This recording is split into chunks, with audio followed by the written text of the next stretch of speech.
The desert wind carried memories Colonel Jack Maddox would rather forget. 23 years old, covered in sand and blood, dragging his commanding officer through the burning wreckage of a Humvee, while Iraqi insurgents closed in from three directions.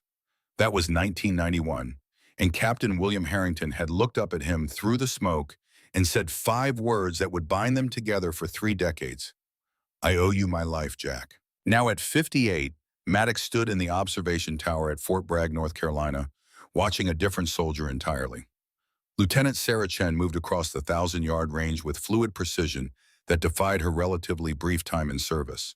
The Barrett M82 looked almost too large for her 5'6" frame, but the grouping on her target told a different story. 5 shots, 5 perfect center mass hits, shooting that separated amateurs from artists. Maddox clicked at the stopwatch. 2 minutes, 43 seconds from prone setup to final shot. He'd done it in 2:15 back in his prime, but that was a lifetime ago when his knees didn't ache and his hands didn't shake from 35 years of recoil. Age came for everyone eventually, even colonels who'd spent careers convincing themselves they were somehow exempt from mortality. The observation booth smelled like gun oil and old coffee, familiar scents that had followed Maddox through 3 wars and countless training ranges. Through the reinforced glass, he watched Chen break down her weapon with methodical care he'd tried to drill into 300 other snipers over his career. Most of them were dead now. Iraq, Afghanistan, Syria. The wars that never seemed to end just changed names and locations like some cruel shell game played with American lives while politicians argued about who'd started it and soldiers did the dying. Sarah looked up toward the tower, waiting for his evaluation. 26 years old, Chinese-American, semi-American, born in San Antonio to parents who'd immigrated from Taiwan in the 80s looking for opportunities that mainland China couldn't provide. Her father had been Army, career logistics officer, who'd risen to lieutenant colonel before retiring. Her mother a nurse who'd served in military hospitals before transitioning to civilian practice. Both gone now. The father to liver failure 3 years back, cirrhosis from drinking that had started after his wife's death. The mother under circumstances that always seemed just a little too convenient, a little too neat. Medical malpractice, they'd said, a surgery that went wrong, complications that couldn't have been foreseen. Maddox had seen enough cover-ups in his career to recognize the smell of one, even years after the fact. He keyed the intercom, his voice crackling through speakers that had been obsolete when he'd first started using this range. "Passing grade, Lieutenant. Report to my office for final certification." Chen's face remained professionally neutral, but he caught the slight relaxation in her shoulders, the brief closing of eyes that suggested relief more profound than a simple test result should warrant. She'd worked harder than any recruit he'd trained in 5 years, driven by something more than ambition or career advancement. Maddox recognized that drive because he'd carried it himself for decades. It was the same thing that had kept him in uniform long past the point when smarter men retired to fishing boats. In VA benefits, in memories that didn't wake them screaming at 3 in the morning. The walk from the range to his office took 7 minutes on his aging knees. Maddox counted every step, a habit from his early days as a forward observer, when counting steps could mean the difference between calling artillery on the enemy or on your own men. 364 days until retirement. He'd been counting those too, each one feeling heavier than the last. Each one bringing him closer to a future he hadn't quite figured out how to face. His office was a monument to a life spent in service to something larger than himself. Commendations lined one wall, each one representing blood and sacrifice and decisions that had seemed necessary at the time. Photographs covered the other wall like a timeline of American military engagement. There he was with Harrington and Desert Storm, both of them young and stupid, and convinced they were invincible in the way only people who haven't truly faced death can be. Another photo from Somalia, standing over a burned-out technical vehicle while smoke rose in the background. Iraq again, this time in Fallujah during the house-to-house fighting, older and harder and starting to understand that invincibility was just another word for lucky. Afghanistan, where he'd earned his eagles and lost the last of his illusions about what they were really fighting for and who was profiting from the fighting. The newest photo sat on his desk in a simple frame that had cost $8 at the PX. His daughter, Captain Rebecca Maddox, in full combat gear somewhere in Kandahar. 32 years old and already wearing the same 1,000-yard stare he saw in his own mirror every morning when he bothered to look. She'd followed him into the service despite his protests, despite his attempts to steer her toward anything else, driven by the same sense of duty that had consumed 3 generations of Maddox men. And one Maddox woman, his wife Susan, now buried in Arlington beside heroes and soldiers and people who'd believed their service mattered. A knock at the door pulled him from the thoughts that were becoming dangerously close to self-pity. "Come in, Chen." She entered with perfect posture, spine straight, eyes forward, every inch the professional soldier. "At ease, Lieutenant. This isn't a firing squad." Sarah relaxed slightly, but only slightly. She'd learned early that comfort could be fatal, a lesson Maddox had tried to teach every soldier who passed through his program. Some learned it and lived. Some didn't and came home in boxes with flags draped over them, while politicians gave speeches about sacrifice and mothers wept for sons who died for reasons that made sense only in situation rooms 1,000 miles from the fighting. He opened the certification folder, scanned the scores he already had memorized because that was what commanders did when they actually cared about the soldiers under their command. Marksmanship, exemplary. Fieldcraft, exceptional. Tactical awareness, superior. Psychological stability, concerning. That last one was why he'd personally overseen her final evaluation instead of delegating to one of the other instructors. Because Sarah Chen carried something in her eyes that Maddox recognized from his own mirror, and he needed to understand what drove her before he signed off on making her one of the Army's most lethal weapons. He looked up at her, seeing something of himself in those dark eyes that had probably seen too much too young. Something hungry and desperate and deeply, fundamentally angry at a world that took more than it gave and never apologized for the taking. "You remind me of someone," he said, closing the folder with more force than necessary. "My daughter." She had that same look when she graduated Ranger School. Like she was trying to prove something to a ghost, trying to earn the approval of someone who wasn't there to give it anymore. Chen's jaw tightened almost imperceptibly, a micro-expression that confirmed what Maddox had suspected. "Permission to speak freely, sir?" "Granted, always granted in this office, though few soldiers seem to believe it. My mother didn't die from medical malpractice. She was murdered. I've known it since I was 11 years old, sitting in that hospital while doctors told my father it was an accident, complications from a routine surgery, something that happens sometimes despite everyone's best efforts. But I could never prove it. So I joined the Army, learned how to kill the people who needed killing, learned how to find the truth even when everyone else wants it buried under official reports in classified documents and national security concerns that have nothing to do with security and everything to do with protecting powerful people from accountability." Maddox felt something cold settle in his chest, recognition of pain he'd spent decades trying to avoid acknowledging. He'd suspected as much from her psychological profile, but hearing it confirmed out loud was different. "What makes you think it was murder?" "Because the doctor who supposedly botched her surgery disappeared 3 months later, bought a one-way ticket to Argentina with cash, and never practiced medicine again. Because the hospital records were sealed under national security protocols within a week, which makes no sense for a civilian hospital treating a military nurse for a gallbladder procedure. Because my father spent the next 3 years drinking himself to death, trying to find answers that didn't exist in any official record. And because someone very powerful wanted her silence, and they got it." The air in the office felt suddenly thick with truths neither of them wanted to examine too closely. Outside, the sounds of the base continued as they always did, indifferent to individual tragedies. Soldiers running drills, vehicles moving equipment, the distant pop of rifle fire from the ranges. The machine of military life grinding on, consuming lives and families and futures, while officers filled out reports that made it all seem necessary and proper, and according to regulations that had been written by people who'd never seen combat. "What did your mother know?" Maddox asked, though part of him didn't want the answer. "I don't know. She was military intelligence before she became a nurse. Worked at Fort Meade on signals intelligence, tracking terrorist communications in the early 2000s. But she found something else, communications between American officers and defense contractors that didn't make sense unless you assumed corruption at levels people weren't supposed to acknowledge existed. She tried going through channels, filed reports with her chain of command, everything disappeared. Then she got orders to deploy to Iraq as a combat nurse, which made no sense given her specialization and rank. She went because that's what soldiers do. Came back different, quieter, scared of things she wouldn't talk about. 3 months later, she was dead.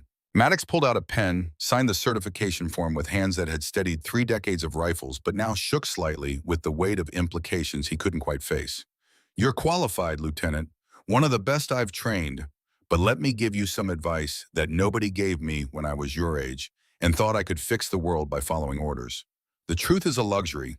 Sometimes the price of finding it is higher than you're willing to pay. Sometimes the cost includes everything you love and everyone who depends on you." Chen took the signed form but didn't leave.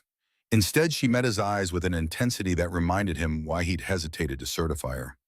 "With respect, sir, I've already paid. My mother's dead. My father's dead.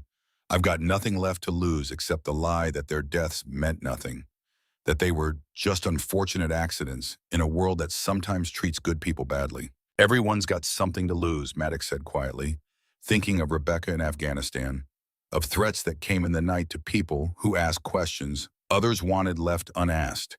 You just don't always know what it is until it's gone, and you're standing in the wreckage wondering if the truth was worth the price. After she left, Maddox sat alone in his office, staring at the photo of Rebecca and thinking about mothers who died knowing too much and daughters who followed them into the service of a system that might have killed them.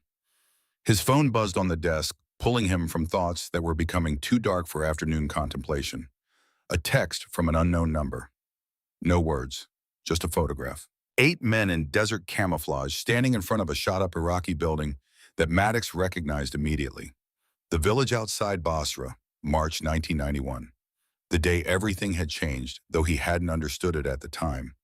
He recognized himself immediately in the photo, 23 and lean and covered in dust, face split in a grin that suggested he'd thought he was immortal. Harrington stood next to him, arm around Maddox's shoulders in a gesture of brotherhood that had seemed genuine back when they'd both believed they were fighting for something that mattered. But it was the red X marks that made his blood run cold. 4 of the 8 faces had been crossed out with what looked like fresh digital editing. Patterson, dead 2 years ago in what the police had ruled a tragic car accident, despite the mechanic's insistence that someone had cut the brake lines. Rivera, suicide 18 months back, except his brother swore James would never have killed himself and had been planning to testify before Congress about something he wouldn't discuss. Johnson, heart attack last year, though the medical examiner had found traces of potassium chloride in blood work that official reports somehow failed to mention. Gomez, hunting accident 9 months ago, with a bullet trajectory that didn't match any reasonable explanation except murder. The phone buzzed again. This time, a message that confirmed what Maddox had already started to suspect. "Jack, they're cleaning house. You're next. The old unit knows too much. Meet me where we buried Cooper. Come alone. Trust no one in uniform." The signature was simple, almost mundane. Ghost. Sergeant Major Dennis O'Reilly, 62 years old, career NCO who'd survived 3 wars through a combination of skill and spite and enough bourbon to kill most men half his age.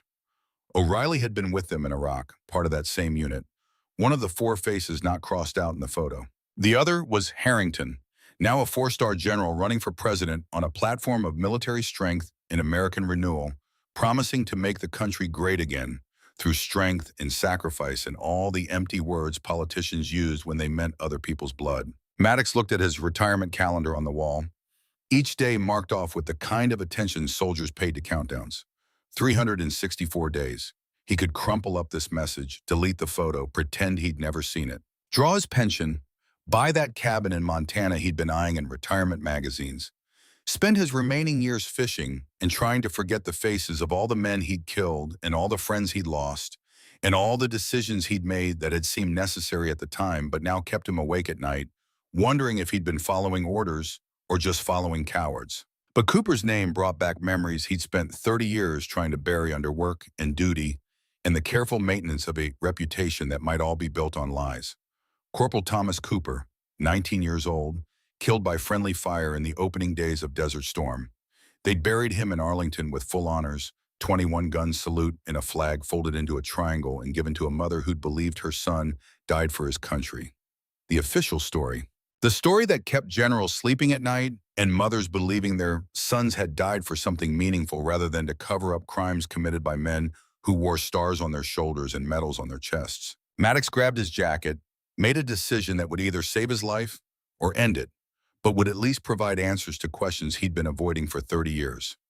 The drive to Arlington took 3 hours through traffic that seemed designed to give him time to reconsider. He spent every minute trying to convince himself this was a mistake, that O'Reilly was paranoid, that 4 dead soldiers from a unit of 8 didn't mean anything sinister in a world where soldiers died all the time, from stress and genetics and the weight of memories they couldn't put down. But Patterson's brake lines had been cut. The investigating officer had told him that over drinks in a bar where cops went to forget what they'd seen. They'd covered it up as driver error because the alternative raised questions nobody wanted answered. But the mechanic who'd inspected the wreckage had been certain. Someone had wanted Patterson dead badly enough to tamper with his car and make it look like an accident. Rivera had left a suicide note, but his brother Tom swore James would never have killed himself. He'd been planning to testify before Congress about something important enough that he'd hired a lawyer and written a will and told his brother that if anything happened to him, it wasn't an accident. 2 weeks later, he was dead from a gunshot wound. The coroner ruled self-inflicted despite the angle being wrong, and the powder burns suggesting the gun had been held at a distance inconsistent with suicide. Johnson's heart attack had shown traces of potassium chloride in the blood work, according to a medical examiner who'd spoken off the record to a journalist who'd later died in a car accident. Untraceable unless you were specifically looking for it, and nobody had been looking because nobody suspected that a 55-year-old veteran with a history of heart problems might have been murdered, rather than just another casualty of stress and bad genetics. Gomez's hunting accident had the wrong bullet trajectory, wrong angle, wrong everything except the final result of another dead soldier from a unit that was starting to look more like a targeted hit list than a coincidence. The sheriff had closed the case quickly, ruled it an accident despite forensic evidence suggesting otherwise, and the file had been sealed under circumstances that raised more questions than they answered. Arlington National Cemetery spread out before him like a stone garden of American sacrifice and official lies. Row after row of white headstones, each one representing a life given in service to a country that promised honor and delivered bureaucracy. Cooper's grave was in Section 60, among the Iraq and Afghanistan dead.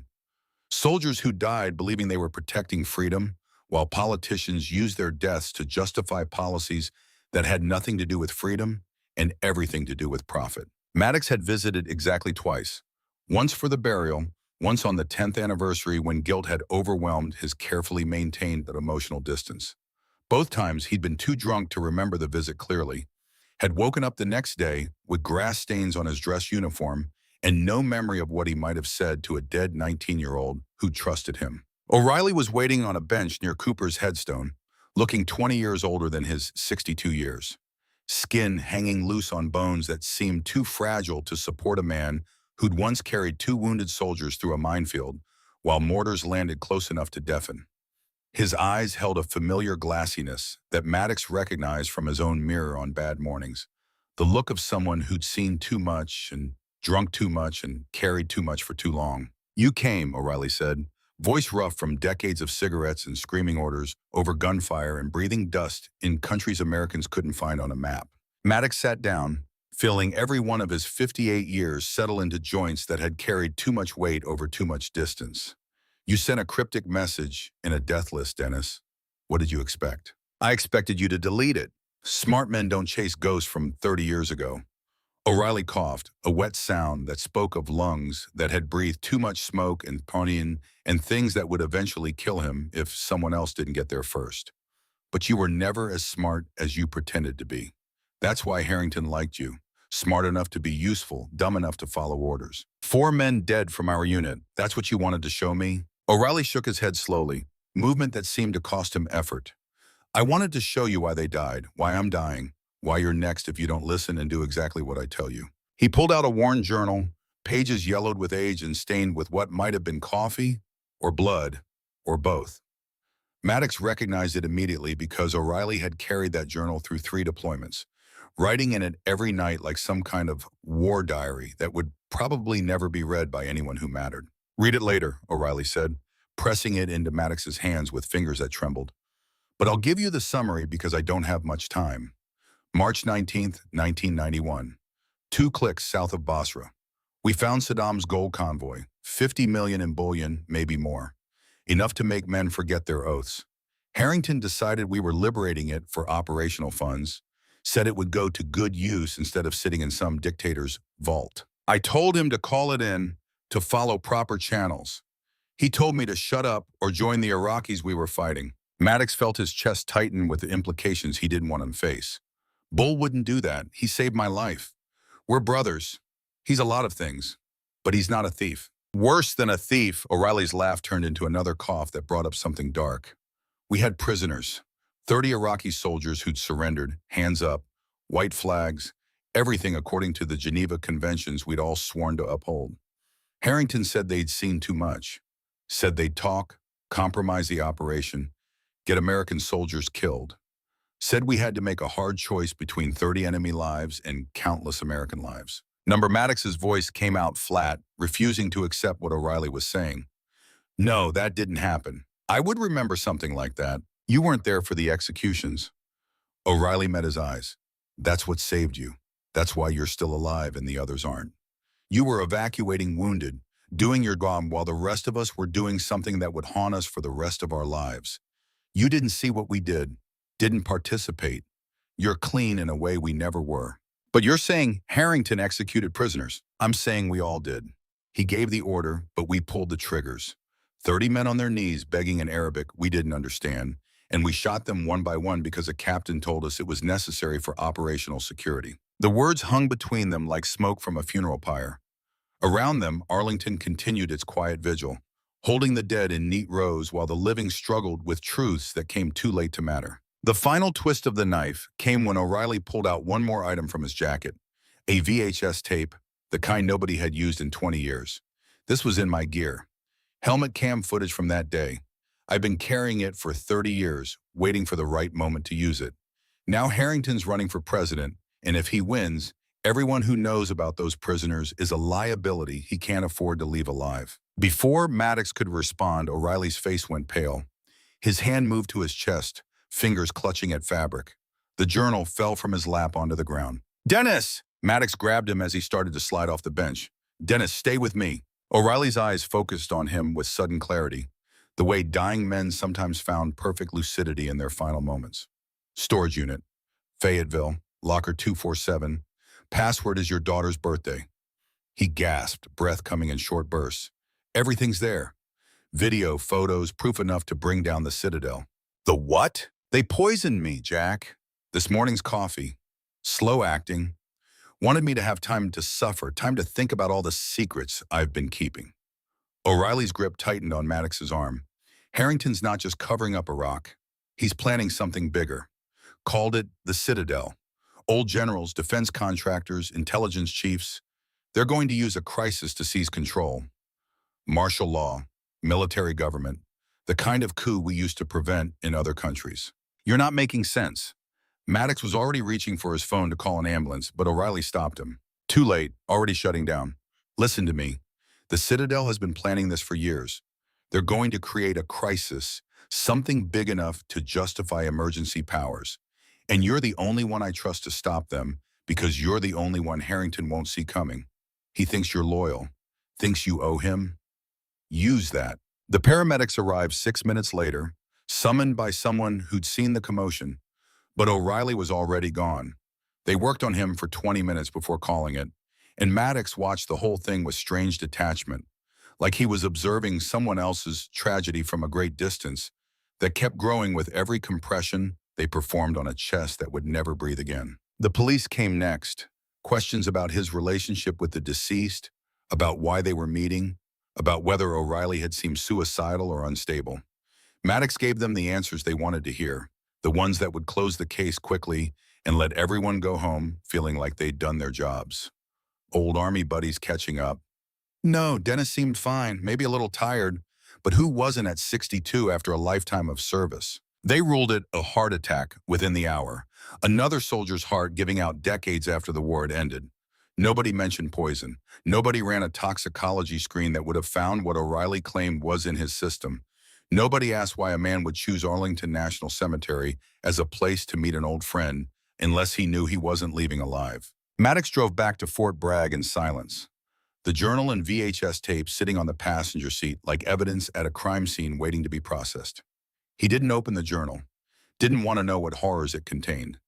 wanted to believe this was all paranoia and coincidence, and the fevered delusions of a dying man who'd carried too much war for too long and finally broken under the weight. But he knew better.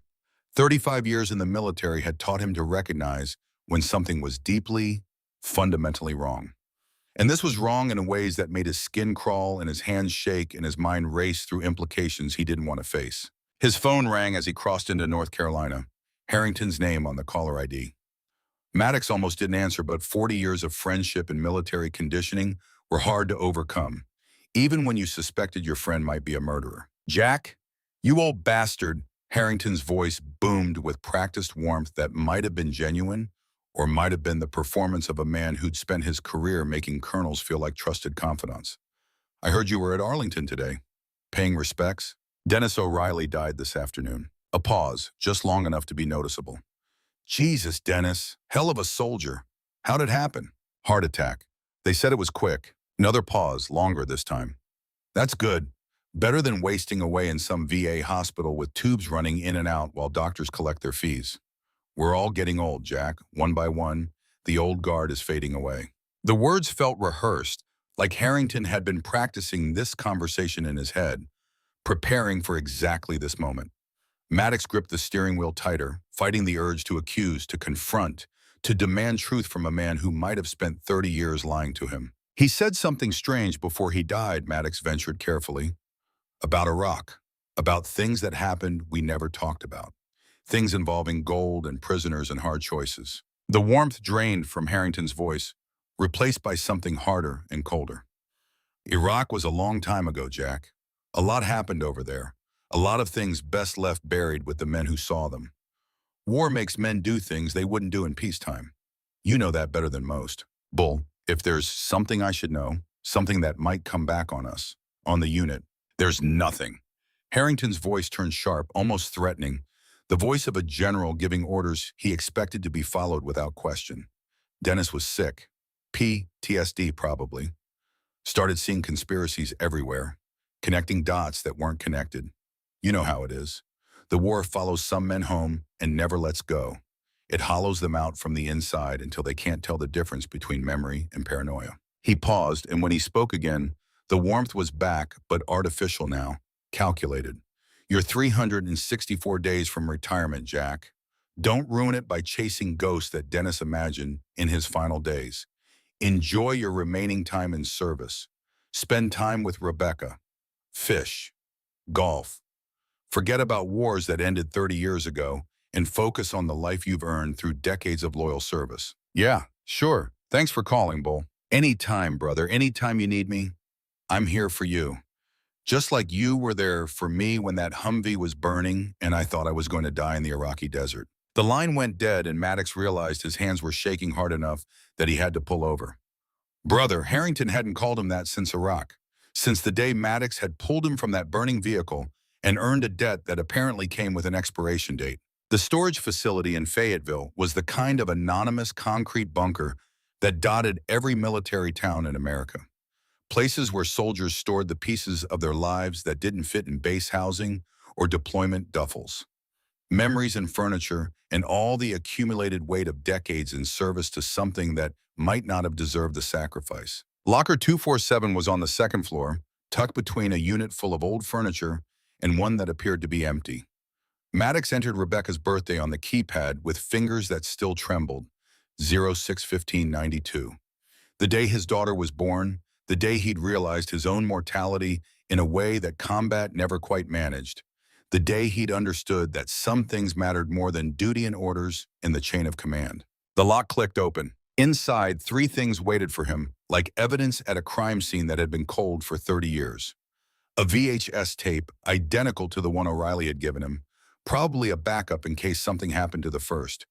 8 dog tags on a single chain, names stamped into metal, each one representing a soldier from that unit photo. And photographs. Dozens of them, color faded to something between memory and nightmare, showing things Maddox's mind immediately tried to reject. Iraqi soldiers on their knees, hands bound behind their backs with the plastic zip ties they'd been issued for prisoner processing. Young faces frozen in the moment before death, eyes wide with the terrible understanding that surrender had been a trap. that the Americans they trusted to follow the rules of war were about to execute them like animals. And behind them, American soldiers with weapons raised, faces visible in the harsh Iraqi sun. Harrington in the center, expression cold and businesslike as he aimed his sidearm at a prisoner's head. Maddox felt bile rise in his throat. This couldn't be real. Couldn't be his unit, his friends, his brothers in arms executing prisoners like some kind of death squad from a third world dictatorship Americans were supposed to be better than. But there was one more item in the locker. A letter handwritten in O'Reilly's precise script, the kind of careful penmanship they didn't teach anymore. Jack, if you're reading this, I'm dead. Harrington is planning something bigger than just covering up Iraq. He's assembling a group called the Citadel. Old generals, defense contractors, intelligence chiefs. They're planning to use a national crisis to invoke martial law and seize power. I don't know when, I don't know how, but I know Harrington is at the center of it all. You're the only one I trust to stop him. You're the only one he won't see coming because he thinks you're loyal, thinks you owe him your life and your silence. The VHS has everything you need. Watch it alone. Trust no one in uniform until you know whose side they're really on. They're everywhere, Jack. The Citadel reaches into every level of military command, every intelligence agency, every defense contractor that profits from war. This goes deeper than you can imagine, Dennis. Maddox's hands trembled as he picked up the VHS tape.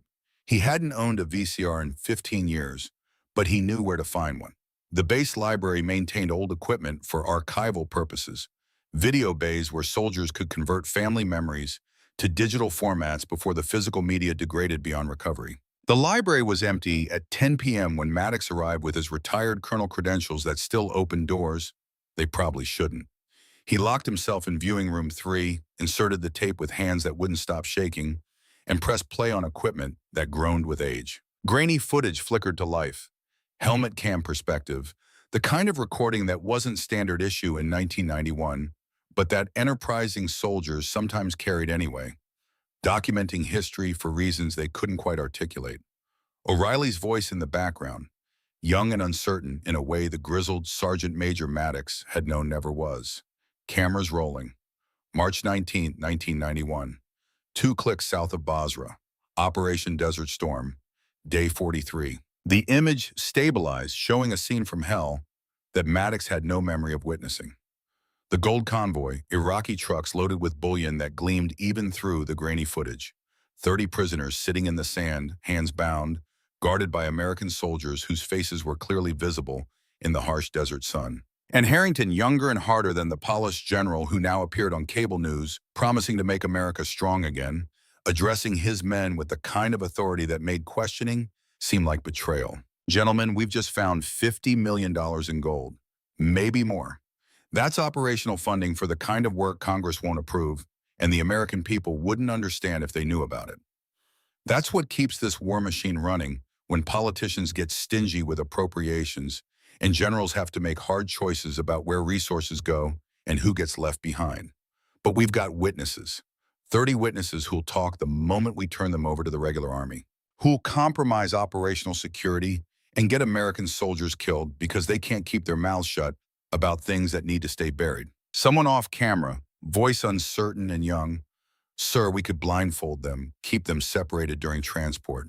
They won't know exactly what we took or where it went." Harrington's laugh was cold enough to freeze blood. "You think these Hajis are stupid? You think they won't figure it out the moment we hand them over and they start comparing stories? You think their officers won't put together that we stole 50 million in gold and execute them for losing it? No, we make a hard choice here. We eliminate the threat to operational security, and we never speak of it again because that's what soldiers do when the mission requires sacrifice." Another voice, another voice, louder and more disturbed. "Sir, that's murder. That's a war crime. We can't just execute prisoners who've surrendered. That's exactly what we're supposed to be stopping Saddam from doing." Harrington's response was delivered with the calm certainty of someone who'd thought this through and rationalized it to his own satisfaction. "That's war, soldier. Real war, not the sanitized version they teach at West Point. And anyone who has a problem with it can join these prisoners and be buried in the same unmarked grave. We clear?" The camera moved closer as Harrington raised his pistol. The first Iraqi prisoner looked up, lips moving in prayer or plea, words lost to the helmet cam's limited audio. The gunshot was deafening even through the tinny VCR speakers. The man crumpled like a puppet with cut strings, and Harrington moved to the next prisoner with mechanical efficiency. 5 executions. Harrington personally pulled the trigger 5 times while soldiers stood frozen, watching their commander commit murder, with the casual efficiency of a farmer culling livestock that had outlived its usefulness. Then Harrington turned to his men, and his next words would haunt Maddox for whatever remained of his life. "The rest are yours. That's an order. Anyone who doesn't participate is declaring themselves unreliable. And unreliable soldiers don't make it home from war zones. Accidents happen, friendly fire, equipment malfunctions. The desert is full of ways for soldiers to die, and nobody back home asks too many questions when it's ruled a combat casualty." The camera shook as O'Reilly stepped forward, weapon raised with visible reluctance. Other soldiers joined him, some eager, some horrified, all complicit in what was about to happen. The footage became chaos, gunfire and screaming, and the wet sounds of bullets hitting flesh. Maddox watched, paralyzed, as 30 men died in less than 2 minutes, executed by the soldiers who were supposed to be liberating them from tyranny. But then the camera panned, and Maddox saw something that stopped his heart and made him reach for the pause button with hands that barely functioned. Another American soldier stepping into frame. Younger, leaner, but unmistakable even through 30 years of distance. Himself. 23-year-old Jack Maddox, holding an M16, firing into the prisoners alongside the others, participating in a massacre he had absolutely no memory of committing. Maddox hit pause, rewound, watched again with growing horror. It was him. No question. No possibility of mistaken identity. Himself committing murder, executing prisoners who'd surrendered, violating every law of war he'd ever sworn to uphold. The tape continued, Harrington's voice, giving orders with the brisk efficiency of someone who'd planned this carefully. "Strip the bodies, take anything valuable, bury them in the desert where the sand will hide them forever. Make it look like an artillery strike if anyone finds a site." And he turned directly toward the camera, toward O'Reilly, and his next words were delivered with absolute clarity and unmistakable threat. "Anyone who talks about this ends up like these Hajis. Anyone who develops a conscience or a guilty streak or a sudden attack of morality gets a 9mm retirement plan. We clear?" A chorus of voices, including one that sounded horribly like Maddox's younger self. "Yes, sir. Crystal clear, sir." The tape ended with static. Maddox sat in the darkened viewing room, staring at the blank screen, where his younger self had just committed war crimes he had no memory of committing. Fragments of memory tried to surface through fog thick enough to suggest drugs or trauma, or both, that night after the mission. Drinking heavily, more than was usual even by deployed soldier standards.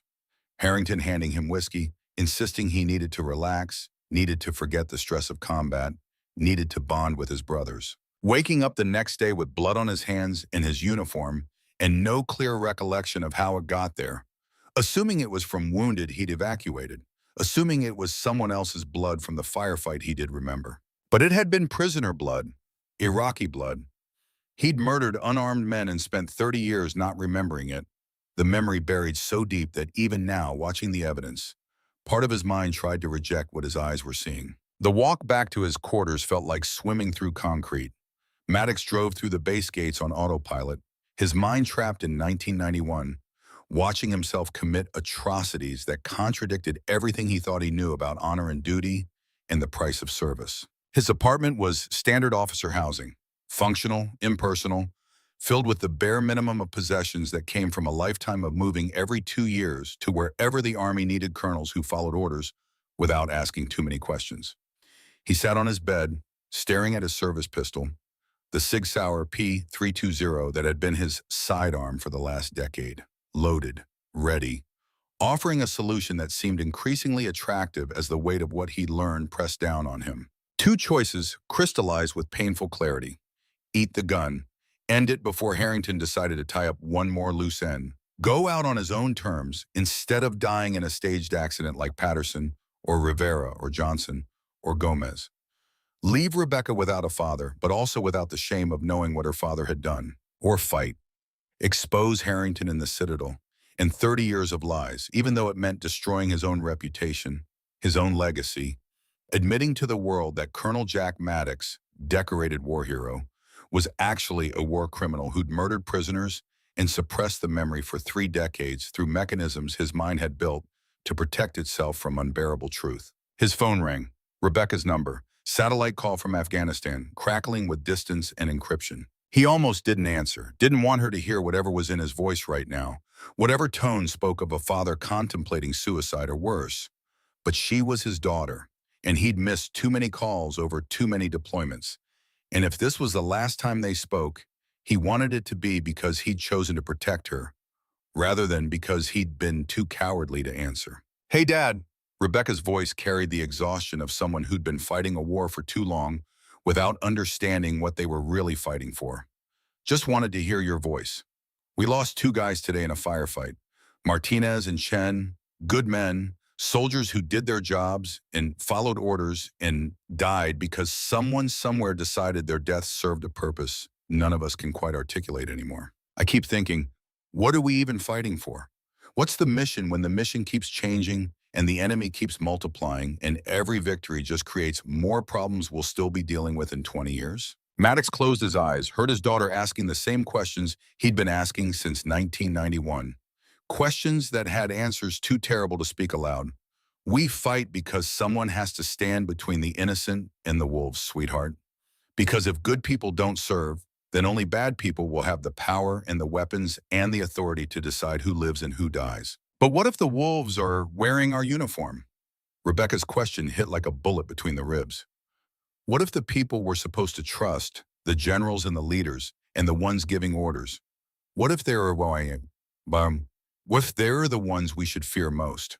What if we're not protecting innocent people, but protecting the profits of people who see war as a business opportunity and soldiers as expendable resources? He thought about Harrington, about the Citadel, about 30 Iraqi prisoners and 4 dead American soldiers in a conspiracy that reached into the highest levels of military command, into Congress, into the defense industry that had made fortunes while soldiers bled. Then we hunt the wolves, Becky, even if they're wearing our flag, even if it costs us everything we've worked for and everything we thought we believed in. We hunt them because that's what soldiers do when they finally understand that following orders isn't the same as doing what's right. A long pause. "Dad, are you okay? You sound different. Scared maybe, or angry, or like something's broken inside you that used to hold you together." "I'm tired, sweetheart. Just tired of carrying things I should have put down a long time ago. But I'm going to fix something. Something that should have been fixed 30 years ago when I was too young and too loyal and too stupid to recognize betrayal when it was happening right in front of me." After they hung up, Maddox looked at the pistol one more time. Then he put it away, picked up O'Reilly's journal, and started reading with the kind of focus he used to reserve for mission briefings that determined whether soldiers lived or died. He had 364 days until retirement. He was going to spend every single one of them destroying William Harrington and everyone who'd helped him turn the American military into a criminal enterprise, wrapped in flags and patriotic speeches. The war wasn't over. It had just been waiting for him to realize it was still being fought, that it had never stopped, that every day he'd served in silence had been another victory for the men who turned his oath into a lie and his service into complicity. But that ended tonight. Tonight, Colonel Jack Maddox stopped following orders and started following his conscience, even if it meant destroying everything he'd built and everyone he'd been. The last good soldier in a war that would never end. But at least it was a war worth fighting. The journalist lived in the kind of neighborhood where people minded their own business and asked no questions. Vincent Cross operated from a converted garage in Raleigh, 40 miles from Fort Bragg, surrounded by filing cabinets that predated the internet and a paranoia that seemed perfectly justified after 30 years covering America's wars. 52 years old, or so, gray, creeping through his beard, eyes that had seen too many body bags opened and too many lies printed as truth. Maddox had found him through old contacts, men who'd left the service disillusioned and found second careers exposing the machinery they'd once served. Cross had been there in Iraq, embedded with the 3rd Infantry Division, watching democracy get built on the bones of 100,000 dead. He'd written the stories nobody wanted published, asked the questions that got reporters blacklisted, and eventually found himself working for himself because no major outlet would touch him anymore. The coffee Cross poured looked like motor oil and tasted worse. They sat across from each other at a folding table covered in newspapers and printouts. Two men who'd spent their lives documenting American power and finally understood they'd been recording a crime scene. "You look like hell, Colonel." Cross stirred his coffee with a pencil, a habit that explained the taste. "How long since you slept?" Maddox couldn't remember. The last 72 hours had blurred together into a nightmare of revelation and research. O'Reilly's journal read like evidence at Nuremberg. Names, dates, locations, 30 Iraqi prisoners executed, 50 million in gold stolen, and underneath it all, connections to something larger, something that had been growing in the darkness for 3 decades. Watch this. Maddox pulled out a laptop he'd bought with cash, no traceable credit card, and played the VHS footage he'd digitized in the base library's video room at 3 in the morning. Cross watched in silence. When young Maddox appeared on screen, rifle raised, participating in the massacre he couldn't remember, Cross's expression didn't change. He'd seen worse in his career, or maybe he'd just learned to hide his reactions better. The video ended. Cross leaned back, the folding chair creaking under his weight. "That's you, on the tape." "I don't remember it." Maddox's voice came out flat, practiced. He'd been telling himself this truth for 3 days, trying to make it feel less like an excuse. "Harrington drugged me. Whiskey after the mission. I woke up the next day with blood on my hands and gaps in my memory. Thought it was from wounded I'd evacuated. Turns out I was executing prisoners while barely conscious." "You're telling me General William Harrington, current frontrunner for President of the United States, drugged you and forced you to participate in a war crime so you'd be complicit, so you could never betray him?" "That's exactly what I'm telling you." Cross pulled out a flask from his desk drawer, added a measure to his coffee. Maddox noticed his hands were steady, the movements of a man who'd learned to drink functionally, to take the edge off without losing control. "Why come to me, Colonel? Why not JAG? Inspector General? Congress?" "Because O'Reilly's dead. Patterson, Rivera, Johnson, Gomez, all dead. 4 soldiers from an 8-man unit, all dying in accidents that weren't accidents. Harrington's cleaning house. Anyone who could testify about Iraq is being eliminated. And everyone I could report this to, everyone in the chain of command, they're either part of his network or too scared to act. The Citadel." Cross said it like he'd been expecting this conversation for years. "O'Reilly mentioned it before he died? Said it was bigger than covering up a war crime. Said Harrington was planning to use a national crisis to invoke martial law." Seize control. Cross opened a filing cabinet, pulled out a folder 6 inches thick. "I've been tracking something like this for 8 years. Started noticing patterns. Defense contractors getting contracts they shouldn't win. Generals retiring into board positions with suspicious timing. Intelligence operations that don't make sense unless you assume someone's building parallel power structures." He spread documents across the table. Bank transfers, corporate filings, photographs of men in suits shaking hands at private clubs. Maddox recognized some faces. Admiral Morrison, retired JSOC commander. Senator Patricia Lawson, chair of Armed Services. David Winters, CEO of the largest defense contractor in America. "They're not just covering up Iraq," Cross continued. "They're preparing for something. I haven't been able to prove what, but every investigation I start gets shut down. Sources disappear. Documents get classified. Someone very powerful wants this buried." Maddox studied the documents, seeing connections he'd missed before. The Citadel wasn't just military, it was a web spanning government, industry, intelligence. The kind of conspiracy that sounded insane until you saw the evidence laid out like a map of treason. "I need you to investigate them," Maddox said. "Use your sources, find out what they're planning, and I'll get you more evidence, proof that can't be ignored or buried." Cross looked at him with something between pity and respect. "You understand what you're asking? These people have killed 4 soldiers to protect their secrets. What makes you think they won't kill a journalist and a colonel?" "Because I'm already dead." Maddox met his eyes. "The moment I saw that tape, the moment I understood what Harrington made me do, I stopped being the man I thought I was. So either I expose this and maybe save my country, or I eat a bullet and let them win. Those are my only options." The drive to South Carolina took 4 hours. Cross had given him names, starting points for an investigation that would either expose the Citadel or get them both killed. First stop, Patterson's widow, living in a suburb of Charleston in a house that looked too big for one person. Margaret Patterson answered the door with the wary expression of someone who'd learned to distrust uniforms. 60 years old, hair going white, wearing a cardigan despite the October heat. Her husband had been dead 2 years, but the house still felt like a memorial. Photos on every wall, a flag folded in a triangle on the mantel. Mrs. Patterson, I'm Colonel Jack Maddox. I served with your husband in Iraq. I'm sorry to bother you, but I need to ask some questions about Mark's death. She didn't invite him in immediately, just stood in the doorway, studying his face like she was trying to decide if he was another lie come to her door. Finally, the official story was brake failure, but you didn't drive 4 hours to tell me what I already know. Inside, the house smelled like old coffee and loneliness. She made tea, neither of them drank, sat across from him in a living room that felt frozen in time. Mark's service medals in a shadow box, his dress uniform in a case, a life reduced to symbols and memories. The mechanic who inspected the wrecks told me the brake lines were cut. Margaret's voice was steady, practiced. She'd been telling this story to herself for 2 years. Clean cuts, not wear and tear. But when I tried to get him to testify, to make an official statement, he disappeared. Left town in the middle of the night. Never came back. Did Mark say anything before he died? Anything about Iraq, about people he served with? She was quiet for a long moment. Then she stood, went to a bookshelf, pulled out a photo album, showed Maddox a picture of 8 men in desert camouflage. The same photo O'Reilly had sent him before the red X marks. He got this in the mail 3 weeks before he died.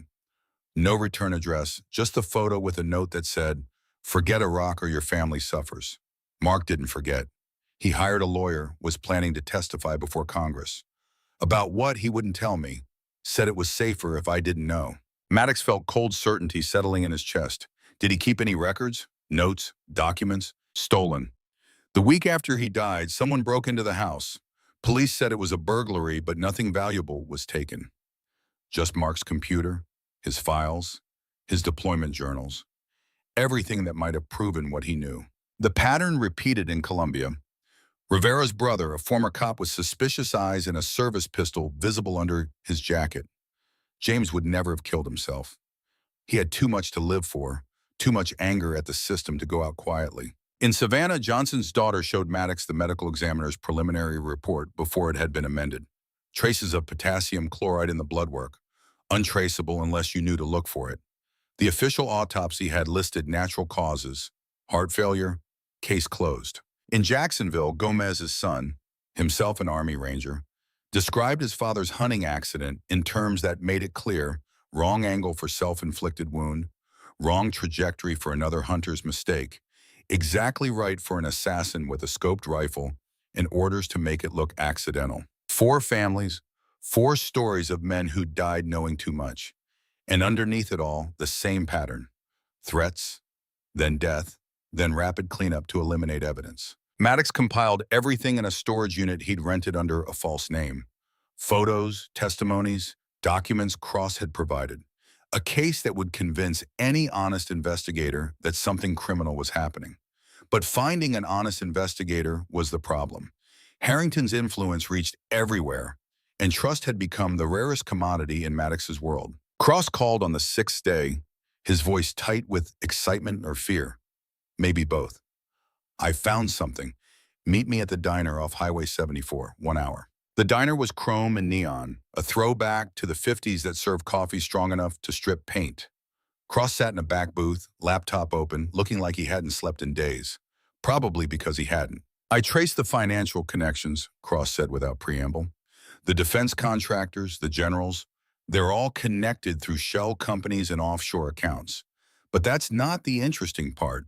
The interesting part is what they're funding." He turned the laptop so Maddox could see. Construction contracts, engineering surveys, material requisitions, all funneling money into what appeared to be legitimate Department of Defense projects. "They're building something," Cross said. "I can't tell what yet, but the scale is massive. Tens of millions in black budget funding, all approved by people connected to the Citadel.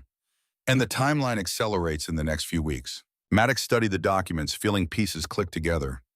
What kind of crisis would justify martial law? What would Harrington need to seize control? A terrorist attack. Cross's voice dropped to barely above a whisper. Something big enough to panic the public, to make them demand strong leadership. And Harrington's positioned perfectly. War hero, strong military platform, already leading in the polls. If there's a major attack right before the election, he rides the fear straight into the White House with unlimited emergency powers. You're talking about a false flag operation, Harrington killing Americans to justify a coup. I'm talking about exactly that. Cross pulled up more documents. Look at the material requisitions: fertilizer, diesel fuel, detonators. Everything you'd need to build a massive truck bomb. And the construction contracts are for Union Station in Washington, D.C. Structural assessments, security surveys, all commissioned in the last 6 months. The realization hit Maddox like a physical blow.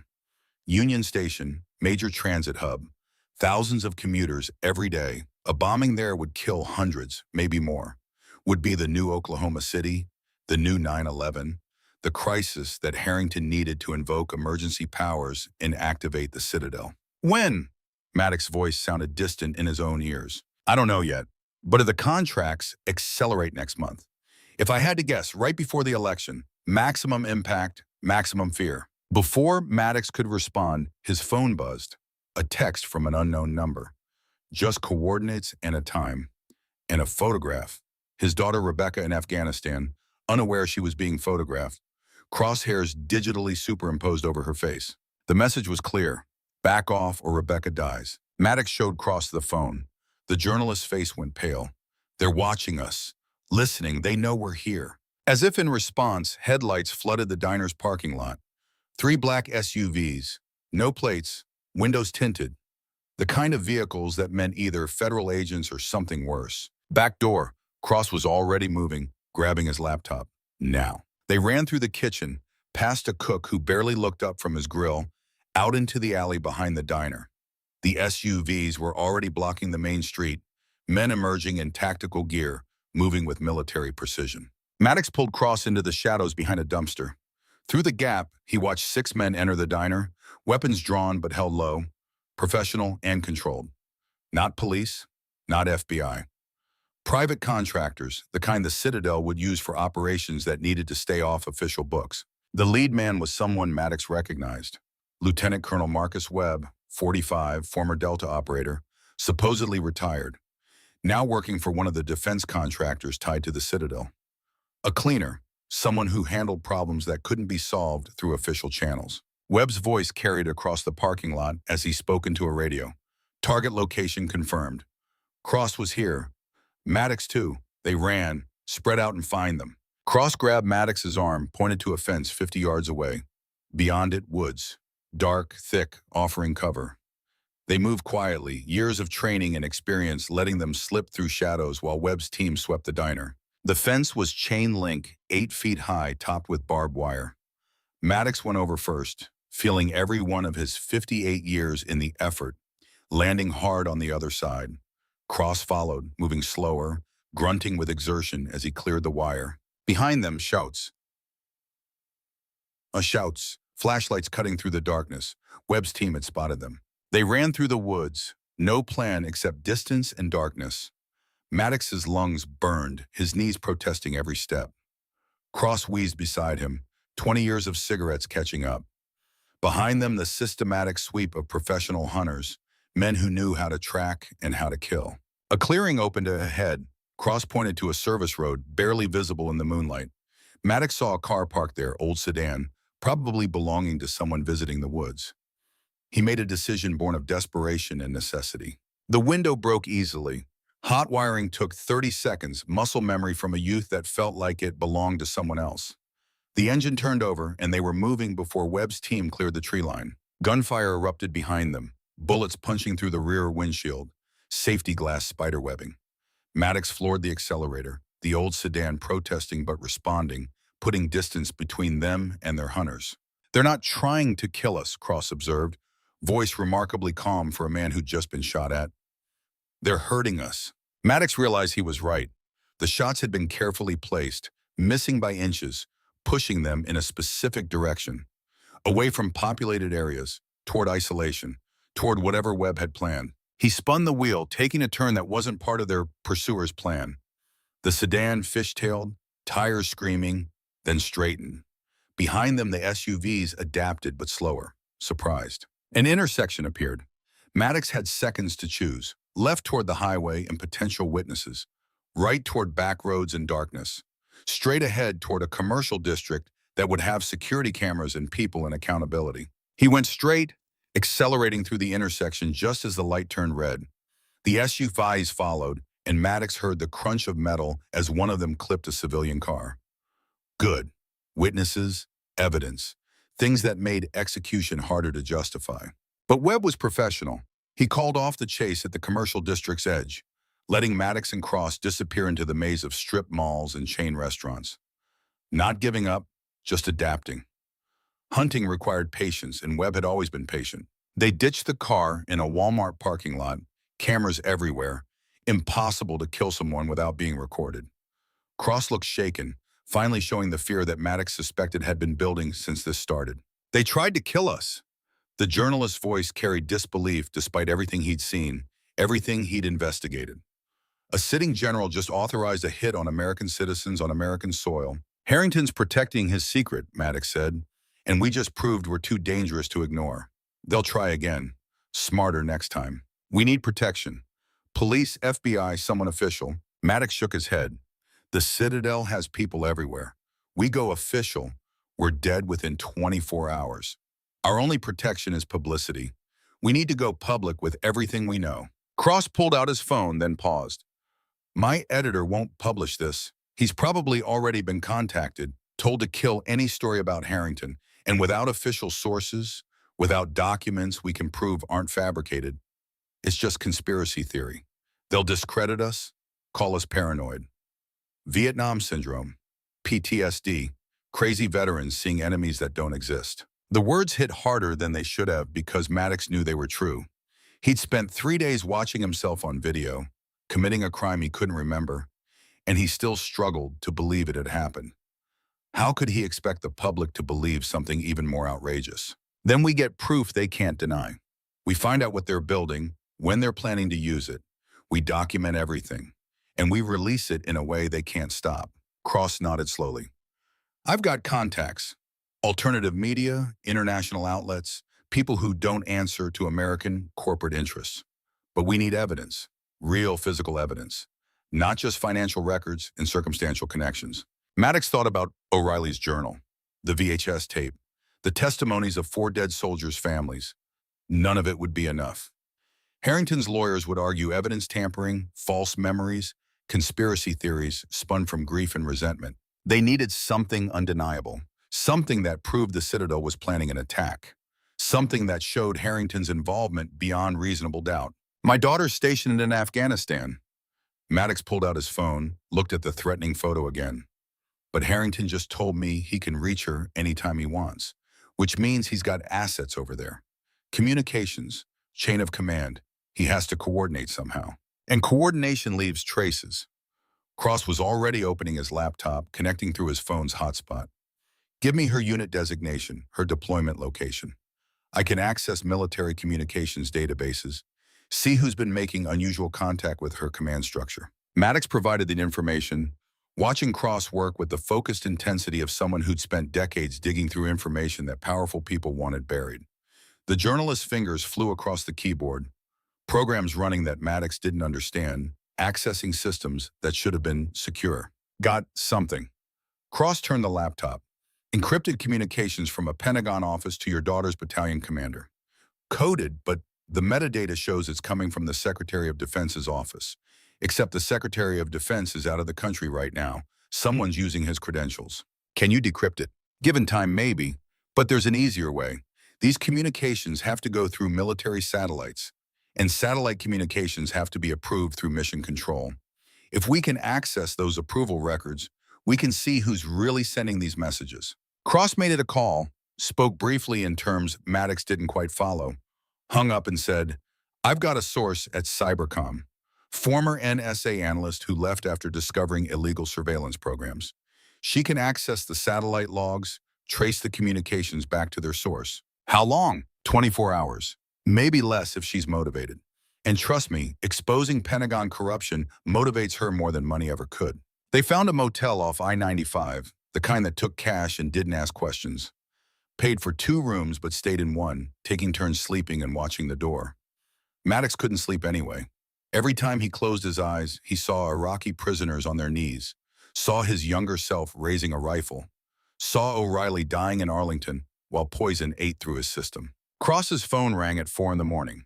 He answered, listened, went pale, hung up and looked at Maddox with something like horror. My source at Cybercom, she's dead. Car accident 20 minutes ago. Single vehicle, went off a bridge. Police are already calling it drunk driving.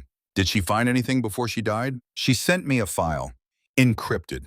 Cross pulled up his laptop with shaking hands, opened an email, downloaded an attachment.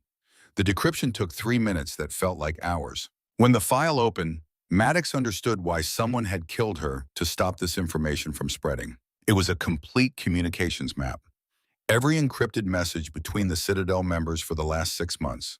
And sitting in the center of the web, coordinating everything, was Harrington. But more than that, a timeline. Operation Steady Hand, scheduled for execution in 14 days. The target, Union Station, Washington, D.C. The method, truck bomb disguised as utility vehicle. The expected casualty count, 400 to 600 civilians. The outcome, declaration of martial law, suspension of elections, emergency military government. All spelled out in official military communications. All traceable directly to Harrington and 19 other high-ranking officials and defense industry leaders. Cross was already typing, uploading to cloud servers, dead man switches, multiple backup locations. This goes public in 6 hours. Every news outlet in the world. They can't stop all of us. Maddox's phone rang. Harrington's number. He answered, putting it on speaker so Cross could hear. Jack, Harrington's voice was calm, almost gentle. I know what you found. I know what you're planning to do with it. Then you know I'm going to destroy you. You're going to try. But let me explain something to you, old friend. The Citadel isn't just about covering up Iraq. It's about saving America. This country is weak, divided, dying from within. Our enemies see it.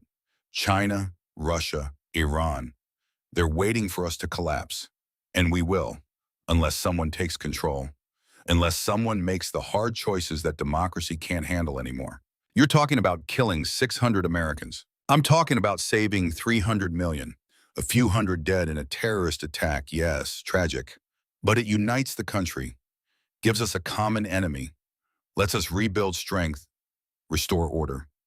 Sometimes you have to amputate a limb to save the body. That's insane. That's exactly the kind of thinking that led to Iraq. Iraq should have taught you that morality is a luxury we can't afford. Harrington's voice hardened. I drugged you that night, Jack. Made you participate in those executions while you were barely conscious. Do you know why? Because I needed you compromised. Needed you to understand that we're all complicit in this war, whether we remember it or not. And if you try to expose me, I'll expose you. Show the world that tape. Let everyone see Colonel Jack Maddox, American hero, executing prisoners. You'll go down with me, maybe. But you'll go down too, and your daughter Rebecca will spend the rest of her life knowing her father was a war criminal. Is that worth it, Jack? Is exposing the Citadel worth destroying your daughter's image of you? Maddox looked at Cross, saw the journalist's expression harden with resolve. Saw someone who'd spent his career chasing truth finally holding proof of the biggest conspiracy of their generation. He thought about Rebecca, about the men he'd killed, the 35 years in service, the oath he'd taken to protect the Constitution from enemies foreign and domestic. Yes, Maddox said quietly, it's worth it, because the truth matters more than my reputation. Justice matters more than my comfort. And my daughter deserves to live in a country where generals can't commit treason and get away with it. You're making a mistake. No, Bull, I'm making a choice. Something you stopped doing a long time ago. He hung up. Cross looked at him with something like respect. That file goes public in 5 hours. We should move. Get somewhere public. Somewhere they can't kill us without witnesses. They packed quickly, moving toward the door. Maddox opened it and found himself facing 6 men in tactical gear. Webb in the lead, expression apologetic but eyes cold. Colonel Maddox, Mr. Cross, please don't make this difficult. Behind them, 3 SUVs blocked the parking lot. Escape routes cut off. Professional, efficient, inevitable. Maddox raised his hands. Feeling the weight of age and exhaustion and 3 decades of fighting wars, he was finally understanding he had lost a long time ago. Cross did the same, laptop still clutched in one hand. Webb stepped forward, zip ties ready, and as he secured Maddox's wrists, The colonel saw his phone light up with a message from Rebecca. Dad, something's wrong. My unit just got orders to deploy stateside to Washington, D.C. for civil unrest preparations. This doesn't feel right. The trap was closing, 14 days until Union Station, and Maddox was running out of time to stop it. The black site existed in the kind of legal gray area that had become America's specialty after September 11th. 40 miles west of Richmond, hidden behind a defense contractor's private security training facility, it was the sort of place where inconvenient people could be held without habeas corpus, without lawyers, without anyone asking questions that might complicate national security. Maddox had been in places like this before, usually on the other side of the interrogation table. The room was 12 by 12, concrete walls, steel door, one chair bolted to the floor. No windows, fluorescent lights that never turned off. The kind of place designed to break your sense of time, to make hours feel like days until you couldn't trust your own mind anymore. They'd separated him from Cross immediately. Standard procedure: keep prisoners isolated, prevent them from coordinating stories, make each one believe the other had already talked.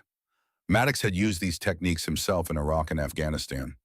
Now he was experiencing them from the perspective of the disappeared, and the irony wasn't lost on him. The door opened. Lieutenant Colonel Marcus Webb entered alone, carrying 2 bottles of water and wearing an expression of professional regret. He set one bottle in front of Maddox, kept the other for himself. "You're not zip-tied anymore," Webb observed. "That's progress. Shows I trust you not to do anything stupid." Maddox's wrists still bore the marks from the restraints, red welts that would fade to bruises. He didn't reach for the water, didn't trust anything offered by a man who'd hunted him through the woods like an animal. Webb sat on the floor, back against the wall, deliberately casual, making this feel like a conversation between equals instead of an interrogation between captor and prisoner. The technique was obvious, but that didn't make it less effective. "You know I respect you, Colonel." Webb's voice carried genuine warmth. "I read your service record. 3 silver stars, 2 bronze, Purple Heart. 35 years of exemplary service. The kind of career men like me aspire to. So I'm hoping we can resolve this professionally." By professionally, you mean I forget everything I know about the Citadel, about Iraq, about Union Station? Pretend General Harrington isn't planning to kill 600 Americans. Webb was quiet for a moment, then, "Do you know why I left Delta, Colonel? Why I traded combat deployments for corporate security? Enlighten me." "Because I spent 15 years fighting terrorists, only to watch politicians negotiate with them. Spent 15 years protecting American interests, only to see those interests sold to the highest bidder." Webb's jaw tightened. "The system is broken. Democracy doesn't work anymore. We need leaders who understand that sometimes strength requires sacrifice." "So you joined a conspiracy to overthrow the government." "I joined a group of patriots trying to save their country. There's a difference." "Not from where I'm sitting." Webb stood, paced the small room. "You still don't understand what's at stake. China owns our debt. Russia plays games with our elections. Iran builds nuclear weapons while we argue about pronouns. America is dying, Colonel, and the Citadel is the only thing standing between us and total collapse." Maddox had heard this argument before, had maybe even believed parts of it once, back when the world seemed simpler and enemies wore uniforms you could identify. But 35 years had taught him that the biggest threats to America usually came from within, from men who wrapped their ambitions in flags and called their treason patriotism. "Where's Cross?" Maddox asked instead of arguing. "Safe, unharmed. We're not murderers, Colonel. You killed O'Reilly. Patterson, Rivera, Johnson, Gomez. Necessary casualties." Webb said it without emotion, like he was discussing weather instead of murder. "They knew too much and wouldn't stay quiet. We gave them opportunities to walk away. They chose not to take them." The water bottle sat between them, condensation forming on the plastic. Maddox was thirsty, his mouth dry from hours without drinking, but he still didn't touch it. Trust was a luxury he couldn't afford. "What does Harrington want from me?" "A choice." Webb pulled out a phone, played a video. It showed Rebecca in Afghanistan, going about her duties, unaware she was being filmed. The crosshairs superimposed over her were digital, but the threat was real. "You can join us. Use your final year in service to help build the new order. Harrington will make the Iraq tape disappear. Nobody ever knows what happened in that desert. You retire with full honors, your daughter stays safe, and America gets the strong leadership it needs." "And if I refuse?" Then we release the tape. Show the world Colonel Jack Maddox executing prisoners. You die in disgrace, your daughter spends her life ashamed of her father, and the Citadel moves forward anyway. You lose everything and accomplish nothing. The fluorescent lights hummed above them. Somewhere in the building, Maddox could hear water running through pipes, the distant sound of voices. Cross was here, being offered the same devil's bargain. Choose complicity or choose destruction. You're giving me until when? Dawn, 6 hours. After that, Harrington makes the decision for you. Webb left him alone with the water and the choice. Maddox sat in the bolted chair, staring at concrete walls, thinking about Rebecca. She'd be 33 next month. Had her mother's eyes and her father's stubborn streak. She joined the military despite his protests, driven by the same sense of duty that had consumed 3 generations of their family. If the tape went public, she'd know her father was a war criminal, would spend the rest of her life answering questions about how it felt to be the daughter of a man who'd executed prisoners. The weight of his sins would become her burden, and that was a cruelty even greater than his own disgrace. But if he stayed silent, if he let the Citadel proceed, 600 people would die at Union Station. Mothers and fathers, sons and daughters. 600 families destroyed so that Harrington could seize power, and men like Webb could pretend they were saving America instead of murdering it. The door opened again. This time, Harrington himself entered, alone and unarmed, wearing the kind of casual confidence that came from 40 years of command. He looked older than Maddox remembered, gray at the temples, lines around his eyes, but still strong, still projecting authority like other men projected shadows. Jack, Harrington sat where Webb had sat, back against the wall, 2 old soldiers in a room that had seen too many secrets. I'm sorry it came to this. Are you? Because from where I'm sitting, this looks exactly like what you planned all along. I planned for you to stay out of it, to take your retirement and live out your days fishing. But you couldn't let it go. Couldn't trust that I knew what I was doing. Killing 600 people at Union Station. That's what you're doing, Bull. Harrington was quiet for a long moment. When he spoke, his voice carried the weight of someone who'd thought about this deeply, who'd convinced himself that monstrosity was necessity. Do you remember Fallujah, the house-to-house fighting, clearing insurgents who were using civilians as shields? Maddox remembered too well. The sound of grenades in enclosed spaces, the screaming, the blood, the awful arithmetic of deciding how many civilians you could accidentally kill while hunting enemies who hid among them. We killed 17 civilians in 3 days, Harrington continued. 17 innocent Iraqis who just wanted to live their lives. And you know what? Those 17 deaths saved hundreds of American lives, maybe thousands, because we broke the insurgency in that city, made them afraid to fight. That was war. This is murder. The only difference is the uniform. Harrington leaned forward, intensity burning in his eyes. America is at war, Jack. Not in Iraq or Afghanistan, but here. A war against weakness, against division, against enemies who've infiltrated every level of our society. And war requires sacrifice. You're insane. I'm realistic. And you know I'm right. You've seen what democracy has become. Politicians who care more about polls than patriots. A military stretched thin by endless deployments while our enemies grow strong. The Citadel isn't evil, Jack. We're the last line of defense. Maddox thought about O'Reilly dying in Arlington, about Patterson's cut brake lines and Rivera's suspicious suicide, about 30 Iraqi prisoners on their knees begging for mercy they'd never receive. The Citadel wasn't defending America. It was becoming the enemy it claimed to fight. I can't join you, Bull. Harrington stood, disappointment etched in every line of his face. Then you're choosing to destroy yourself. And for what? You think exposing the Citadel will change anything? We're everywhere, Jack. Military, government, industry. You cut off one head and 3 more appear. The system protects its own. Maybe, but I have to try. Even if it means Rebecca spends her life ashamed of you? The question hit like a knife between the ribs. Maddox closed his eyes, saw his daughter at 8 years old, wearing his dress cap that was too big for her head, saluting him with fierce concentration. Saw her at 18, graduating basic training, so proud and terrified and determined. Saw her at 32, leading soldiers in Afghanistan, carrying on a family tradition that might be built on lies and blood. Especially if it means that, Maddox said quietly, because I want her to live in a country where the truth matters, where generals can't commit treason and hide behind flags. Even if she hates me for what I did, at least she'll know I tried to make it right. Harrington walked to the door, paused with his hand on the handle. You always were too idealistic for your own good. That's why I drugged you in Iraq. Why I made you complicit. Because I knew you'd never have the stomach for what needed to be done. He left. The lock clicked with mechanical finality. Maddox sat alone in the fluorescent silence, counting down the hours until dawn, until the choice he'd already made became irreversible.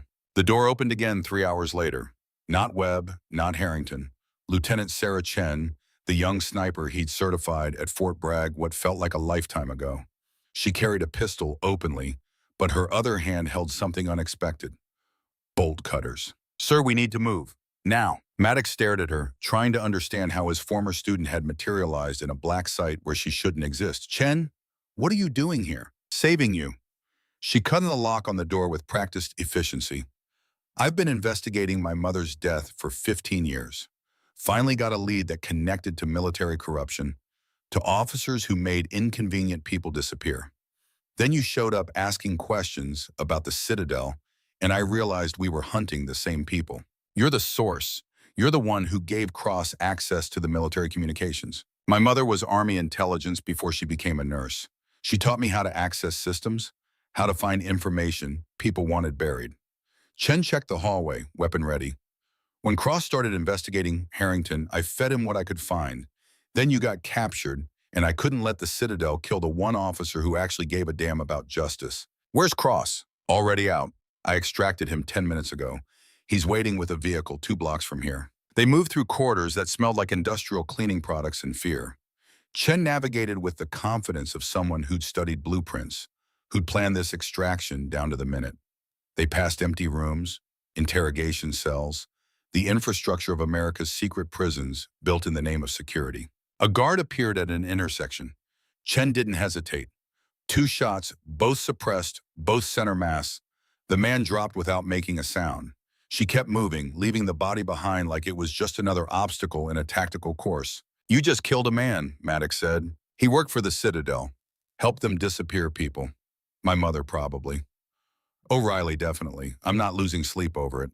They reached a service exit. Chen picked the lock in 15 seconds, pushed the door open onto a loading dock. Beyond it, darkness and the sound of distant traffic. Freedom measured in yards and seconds. Cross waited in a stolen van, engine running, face pale in the dashboard lights. He looked like he'd aged 10 years in the past 6 hours. Maddox climbed in, Chen following, and they were moving before the door even closed. The file, Cross said without preamble. The one I uploaded with the dead man's switch. They found it, deleted everything, every backup, every copy. They have people inside Google, Amazon, Microsoft. Everywhere I tried to hide it. So we have nothing. We have this. Chen pulled out a thumb drive from her pocket. I downloaded everything before they could wipe it. Every communication between Citadel members, every detail about Union Station, every piece of evidence we need. How long until they realize you took it? They already know. Chen checked her phone, showed them a message. Lieutenant Chen wanted for treason. Armed and extremely dangerous. Shoot on sight.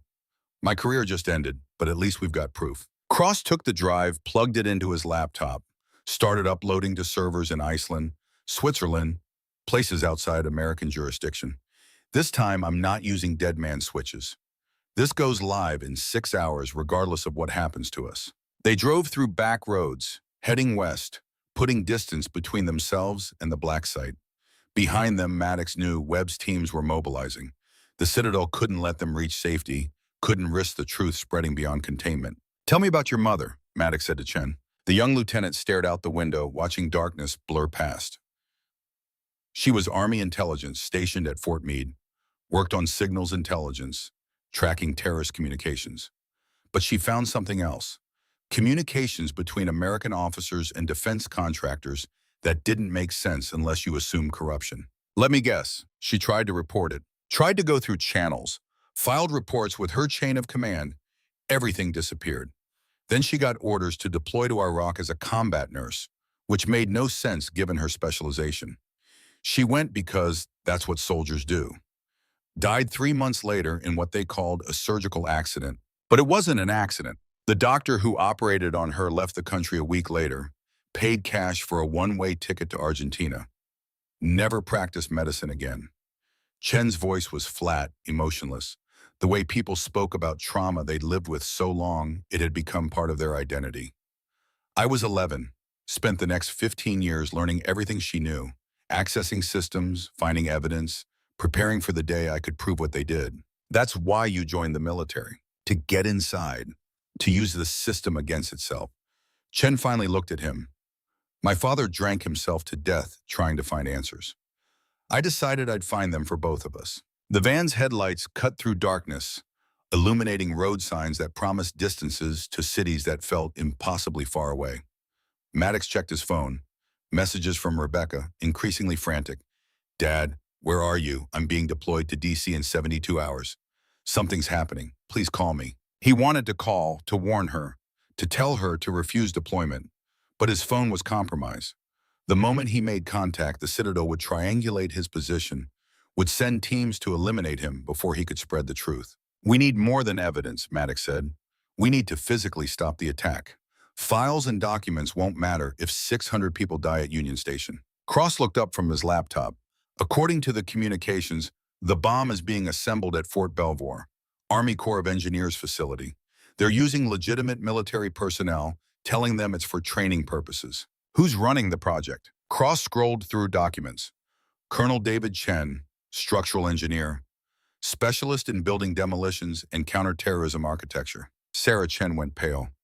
That's my father. The silence in the van was absolute. Then Maddox understood the full scope of the Citadel's cruelty. They weren't just using good soldiers. They were using Sarah's father, making him build the weapon that would kill hundreds, destroying another generation of the Chen family. We have to warn him, Sarah said. Have to tell him what he's really building. If we contact him, they'll know. They'll move the timeline up, execute before we can stop them. Then what do we do? Maddox thought about Fort Belvoir, about the security measures, the protocols, the impossibility of 3 fugitives infiltrating a secure military installation. But impossible was relative. He'd done impossible things before, had survived impossible odds. The question was whether he had one more impossible mission left in him. We go in, stop the bomb before it leaves the base, document everything, get proof that even the Citadel can't deny. That's suicide, Cross said. Probably, but it's the right thing to do. And right now, that's all I've got left. They drove through the night, 3 fugitives planning an assault on American military infrastructure to prevent American soldiers from killing American civilians on American soil. The kind of mission that would have been unthinkable a week ago. The kind of mission that made perfect sense now that Maddox understood how deep the corruption went. Sarah navigated using her knowledge of base layouts and security protocols. Cross coordinated with his remaining sources, people who'd been investigating the Citadel long before Maddox knew it existed. And Maddox planned the assault, drawing on 35 years of combat experience to devise a strategy that might get them inside. Might. The word carried a lot of weight when you were betting your life on it. They stopped at a rest area outside of Fredericksburg. Cross needed coffee, Sarah needed to use the bathroom, and Maddox needed a moment to think without the van's engine rumbling in his ears. The parking lot was nearly empty. 3 a.m. on a Tuesday, just long-haul truckers and insomniacs and people running from things they couldn't outrun. Maddox stood under fluorescent lights, watching moths circle overhead, thinking about Rebecca. His phone buzzed. A text from an unknown number. Final warning, surrender in 6 hours or we release the tape. Your daughter will know what you did. Harrington was giving him one last chance. 6 hours to choose between his reputation and the truth. Between protecting his daughter from the knowledge of his sins and protecting his country from the men who'd use those sins to justify tyranny. Sarah appeared beside him, coffee in each hand. She offered him one. Sir, whatever you're thinking, don't. You don't know what I'm thinking. I know that look. Seen it on soldiers about to do something noble and stupid. Her voice was gentle. My mother made a choice. Tried to expose corruption and paid with her life. My father's making weapons for terrorists without knowing it. And I've spent 15 years preparing to finish what she started. We all carry the weight of our family's choices, Colonel.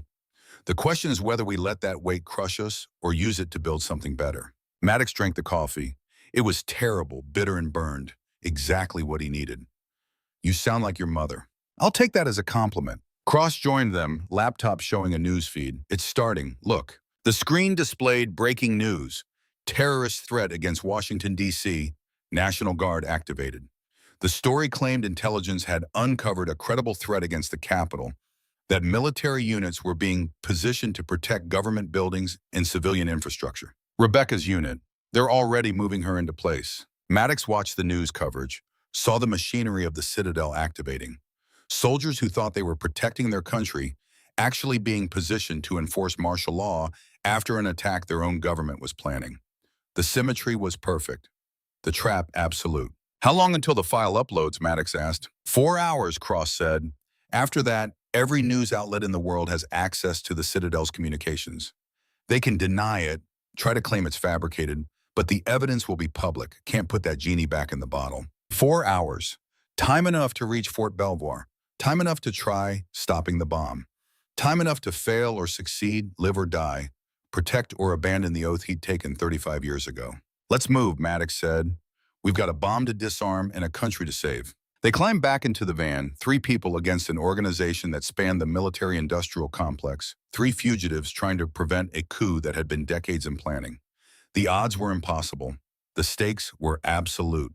And Maddox had never felt more certain that this was exactly where he needed to be. The highway stretched ahead, leading toward Fort Belvoir and Union Station, and the confrontation that would determine whether America survived the men who claimed to be saving it.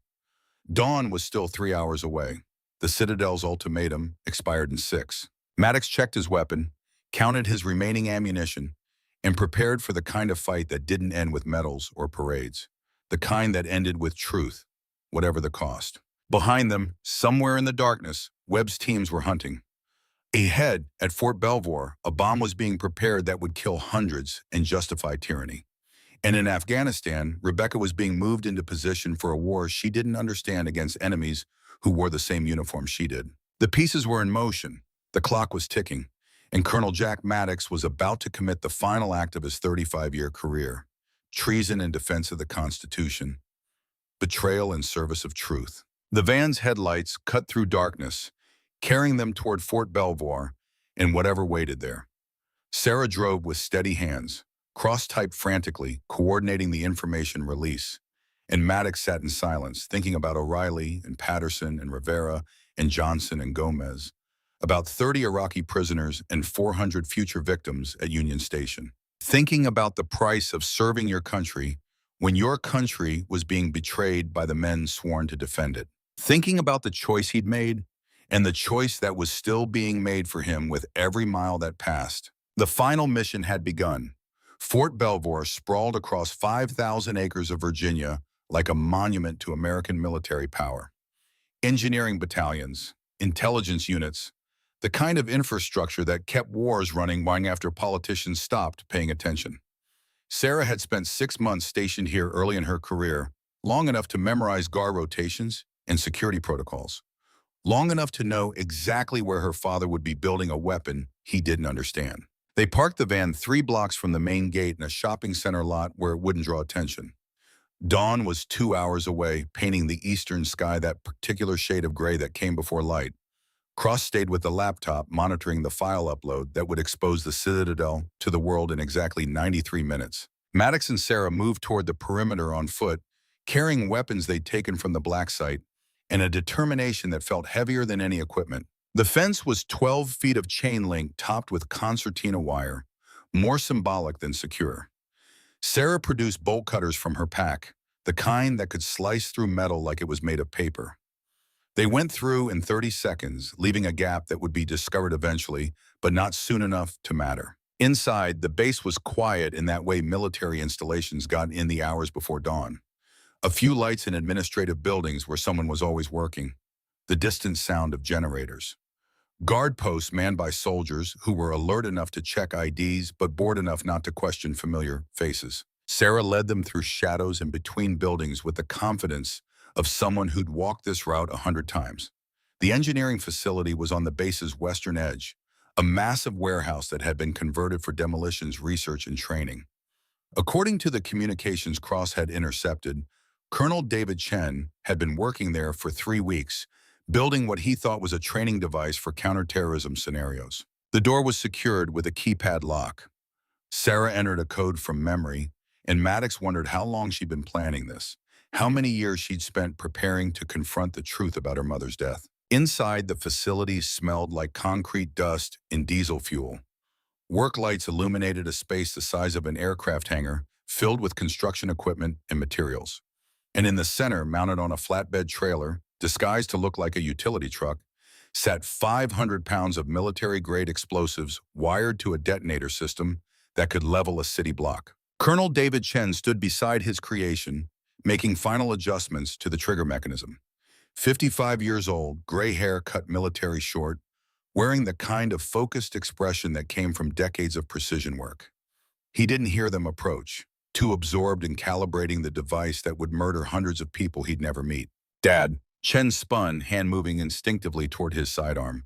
Then he saw his daughter standing 15 feet away, weapon raised but not aimed, and confusion replaced alarm. "Sarah, what are you doing here? This is a restricted area." She lowered her weapon slightly. "Dad, you need to listen to me very carefully. This isn't a training device. It's a real bomb. They're going to use it to attack Union Station in Washington, D.C., kill hundreds of civilians, frame it as terrorism to justify martial law." Chen's face went through several emotions simultaneously. Disbelief, anger, concern. "Sarah, that's insane. This is authorized DoD research. General Harrington himself approved the project. Harrington's planning a coup." Maddox stepped forward, keeping his hands visible, non-threatening. "He's using you, Colonel, using your expertise to build a weapon for a false flag attack. Everything you've done in the last 3 weeks, it's all been preparation for mass murder." "Who the hell are you?" "Colonel Jack Maddox. I served with Harrington in Iraq. Watched him execute 30 prisoners to cover up stealing $50 million in gold. Now he's planning something worse, and he's making loyal soldiers like you complicit without your knowledge." Chen looked between them, trying to reconcile what they were saying with everything he believed about duty and chain of command. "You're the ones they're looking for, the terrorists who escaped from detention. There's a base-wide alert." "We're not terrorists," Sarah said quietly. "We're trying to stop one." "Dad, please, look at what you've built. Really look at it.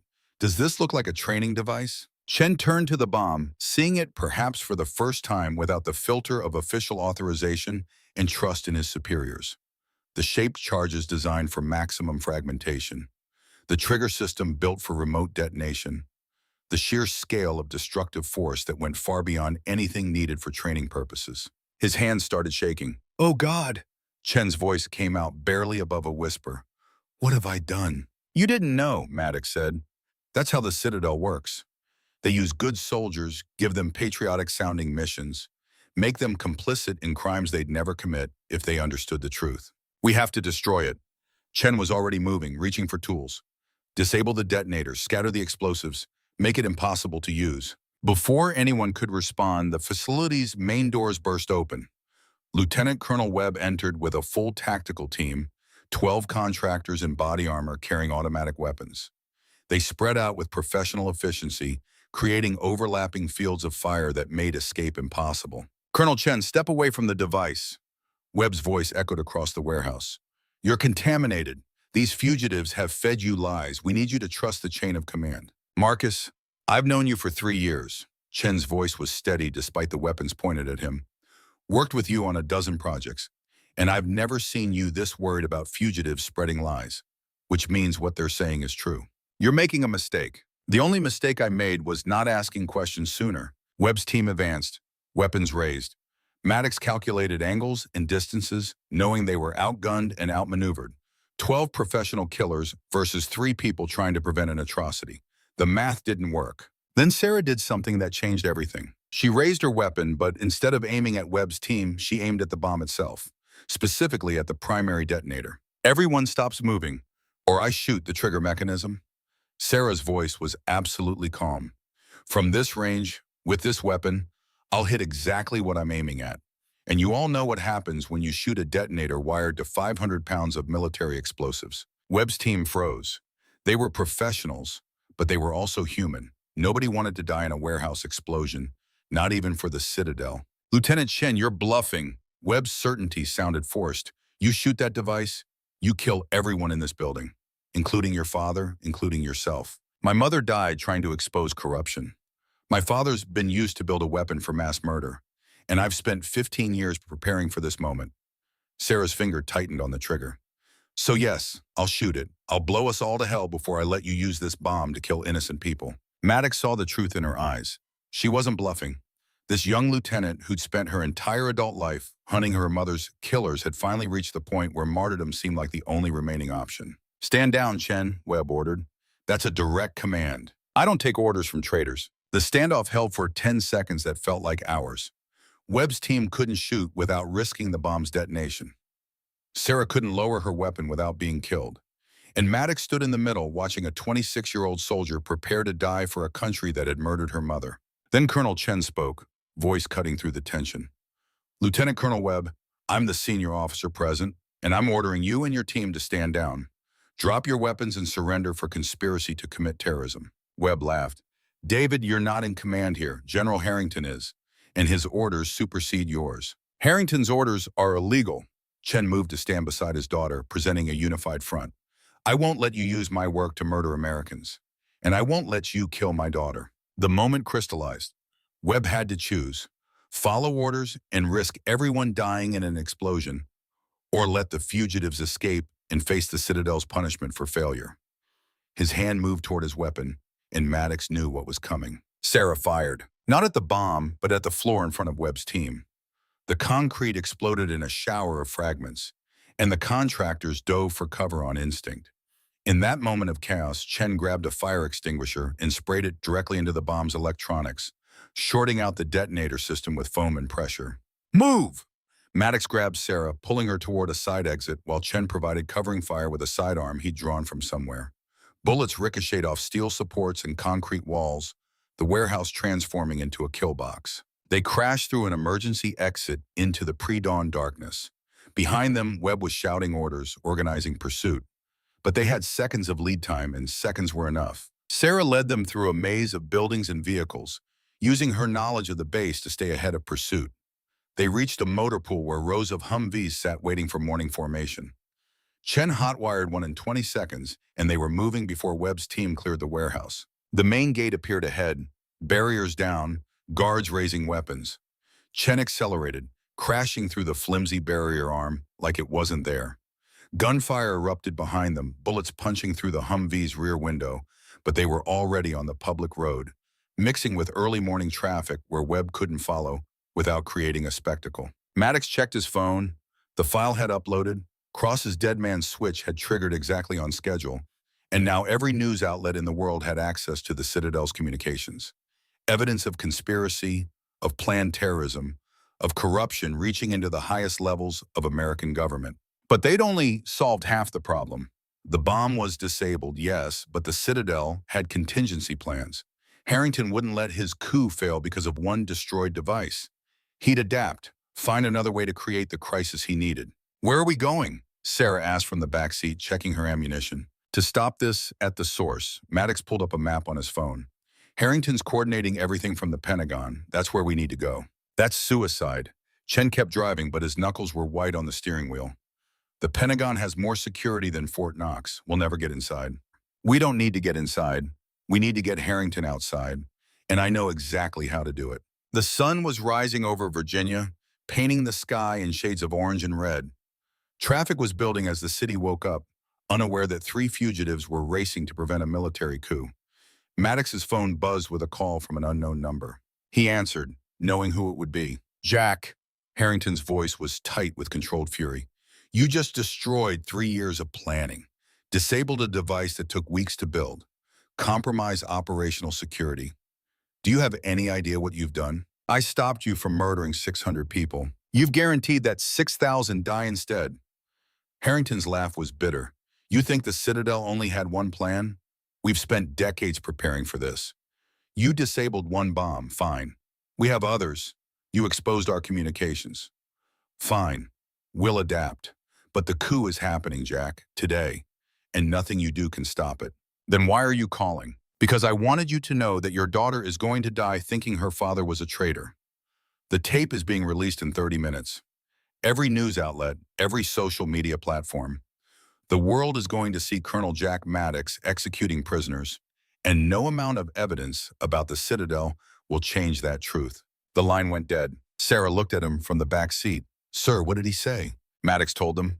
Watched Chen's face go pale as he understood that his daughter's commanding officer was not just planning a coup, but was willing to destroy a good man's reputation to protect it. They're going to release the tape, Chen said. Show you committing a war crime. Even if we expose the Citadel, even if we stop the coup, your legacy is destroyed. I know. Then why keep fighting? Because my legacy doesn't matter compared to the truth. Maddox looked at Sarah, saw something of himself in her determination. Your mother understood that, died for it. I'm just following her example. They drove in silence for several miles. Then Sarah's phone rang. She answered, listened, went pale. That was Cross. He's at a safe house in Arlington. Says the news is already running stories about the Citadel based on the uploaded files. But Harrington's spinning it as a fabrication. Claims it's all deep-fake technology, Russian disinformation. Half the country believes him. Of course they do. Chen's voice was heavy with exhaustion. We're so polarized now that people will believe whatever confirms their existing worldview. Show them evidence of a military conspiracy, and half will call it patriotism, while the other half calls it lies. The Pentagon appeared in the distance, five-sided fortress of American military power. Maddox had been there hundreds of times over his career, always entering through official channels with proper credentials. Now he was approaching as a fugitive, planning to confront a four-star general in the heart of American military command. His phone buzzed with a text from Rebecca. Dad, they're showing video of you on the news, executing prisoners. Tell me it's fake. Please tell me it's not real. He didn't respond. Couldn't find words that would explain 30 years of suppressed memory, of guilt carried unconsciously, of crimes committed while drugged and desperate. The Humvee pulled into a parking area near the Pentagon.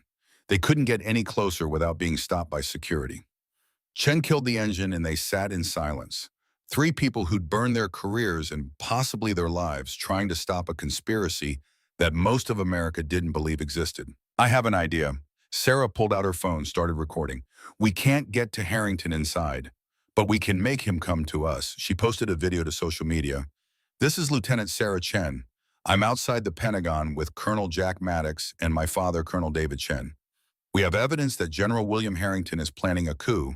We're here to surrender directly to him, to make him look us in the eye and defend what he's done. The post went live. Within seconds, it had thousands of views. Within minutes, news helicopters were circling overhead.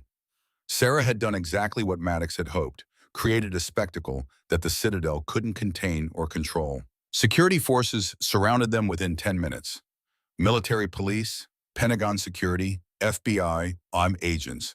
Weapons drawn but not firing, uncertain whether they were arresting terrorists or witnessing something that required investigation rather than execution. Colonel Maddox, you're under arrest for treason. The MP sergeant was young, maybe 25, voice uncertain despite his training. I understand, but I want General Harrington to take me into custody personally. On camera.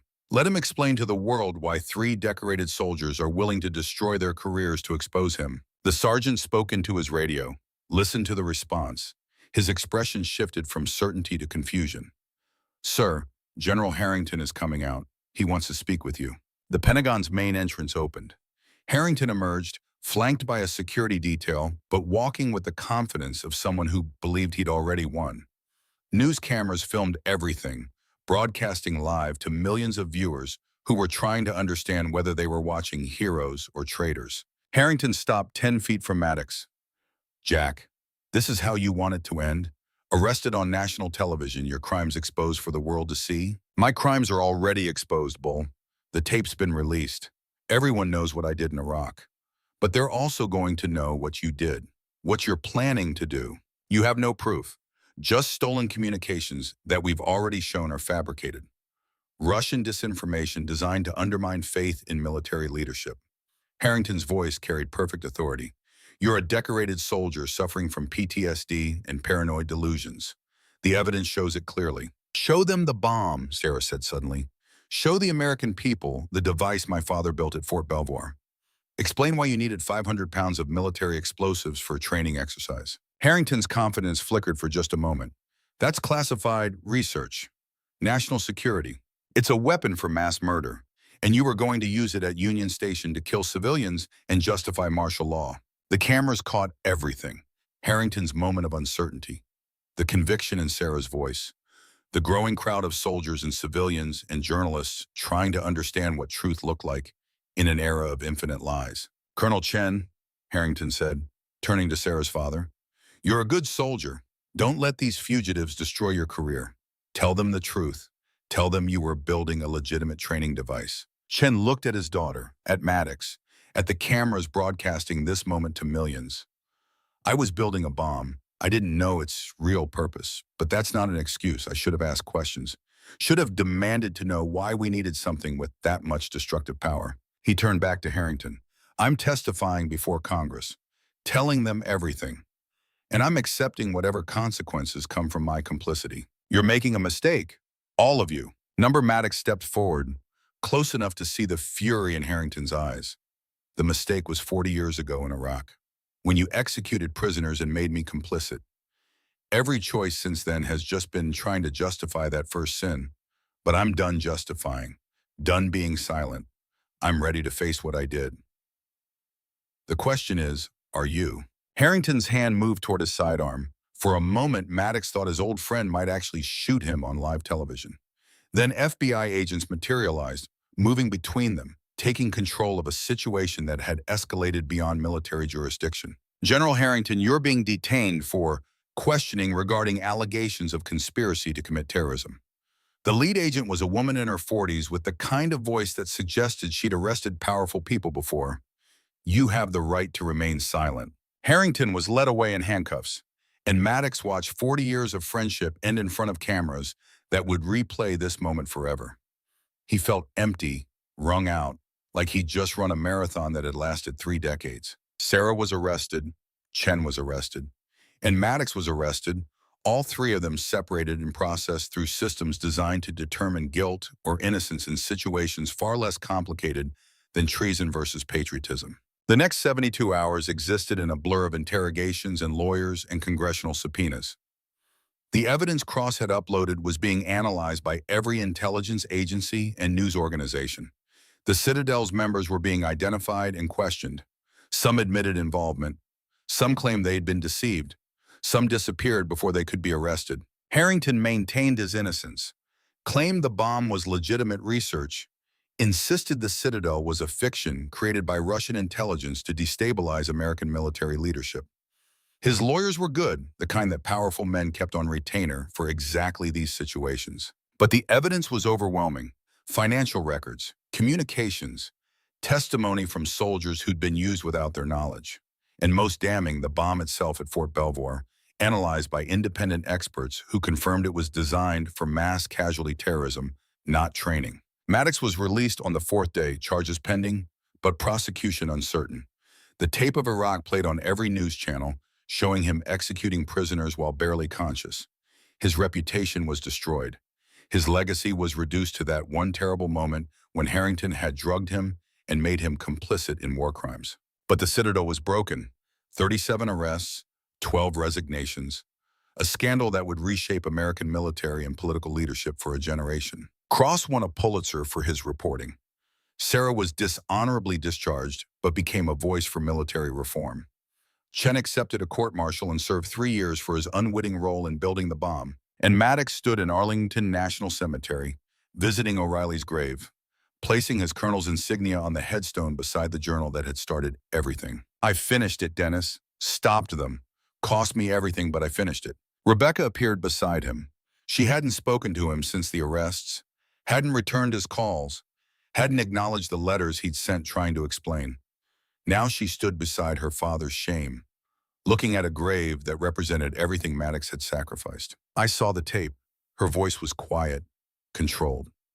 "Saw what you did in Iraq." "I know." Cross gave me the full story. How Harrington drugged you, made you participate while you were barely conscious. How you didn't remember any of it until you saw the video. Doesn't change what I did. No. But it explains why you fought so hard to stop him. Why you threw away your career and reputation to expose the truth. She turned to look at him. You could have stayed quiet, could have let the Citadel proceed and protected yourself. But you didn't. The truth mattered more than my comfort.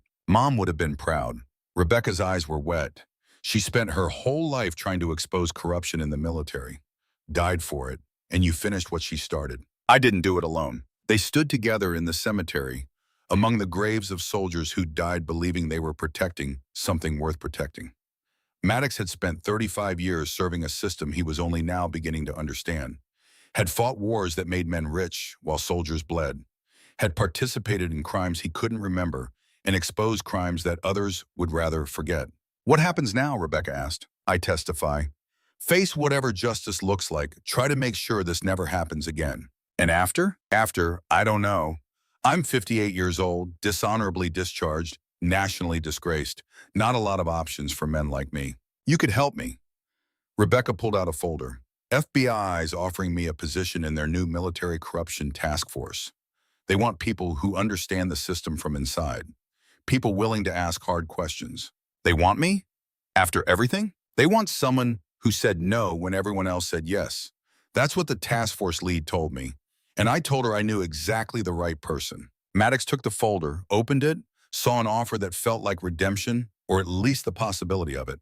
A chance to continue fighting, not with weapons and tactics, but with truth and accountability. The sun was setting over Arlington, painting the headstones in shades of gold.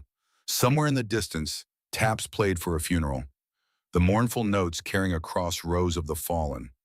Maddox thought about all the soldiers buried here, all the lives spent in service of ideals that didn't always match reality. He thought about O'Reilly and Patterson and Rivera and Johnson and Gomez, about 30 Iraqi prisoners and 600 civilians who would have died at Union Station, about Sarah's mother and all the other people who tried to expose corruption and paid with their lives. And he thought about Harrington sitting in a cell awaiting trial, still convinced he'd been trying to save America instead of destroying it. Yes, Maddox closed the folder. I'll do it. Keep fighting. Make sure my daughter lives in a country where truth matters more than power. They walked through the cemetery together as darkness fell, father and daughter united by the shared understanding that service meant more than following orders. It meant having the courage to disobey when obedience became complicity in evil. The war wasn't over. It would never be over. But for the first time in 35 years, Jack Maddox was fighting on the right side. 3 weeks after the arrest, Maddox sat in a courtroom that smelled like old wood and broken promises. The kind of place where careers ended and legacies got reduced to case numbers in dusty files. Outside, protesters lined the streets, half calling him a hero and half demanding his execution for war crimes. America had always been good at division, but the Citadel scandal had turned disagreement into warfare. The prosecution was calling it the trial of the century. United States versus Colonel Jack Maddox, retired. Charges: conspiracy to commit treason, unauthorized disclosure of classified information, destruction of government property. The Iraq tape played on a loop on cable news, showing a younger version of himself executing prisoners while barely conscious. No amount of context could erase what the cameras had recorded. His lawyer was a former JAG officer named Patricia Morrison, 60 years old with gray hair and eyes that had seen too many good soldiers destroyed by bad orders. She'd taken his case pro bono after watching the Pentagon confrontation, after understanding that sometimes the law needed to bend toward justice instead of breaking toward compliance. The gallery was packed. Journalists, military personnel, civilians who'd followed the story and needed to see how it ended. Rebecca sat in the front row wearing civilian clothes instead of her uniform, having resigned her commission rather than serve in a military she no longer trusted. Beside her sat Sarah Chen, dishonorably discharged, but somehow more at peace than Maddox had ever seen her. Colonel David Chen was there too, out on bail pending his own court-martial, looking 20 years older than his 55 years.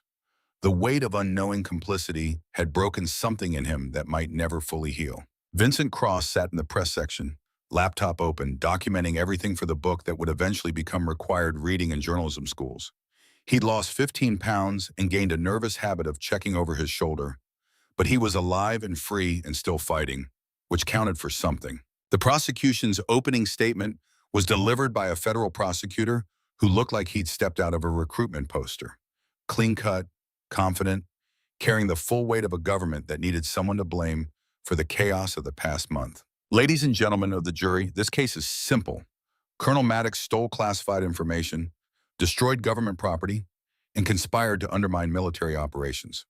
He claims he was exposing corruption, but the evidence will show he was acting out of paranoia and personal grudges.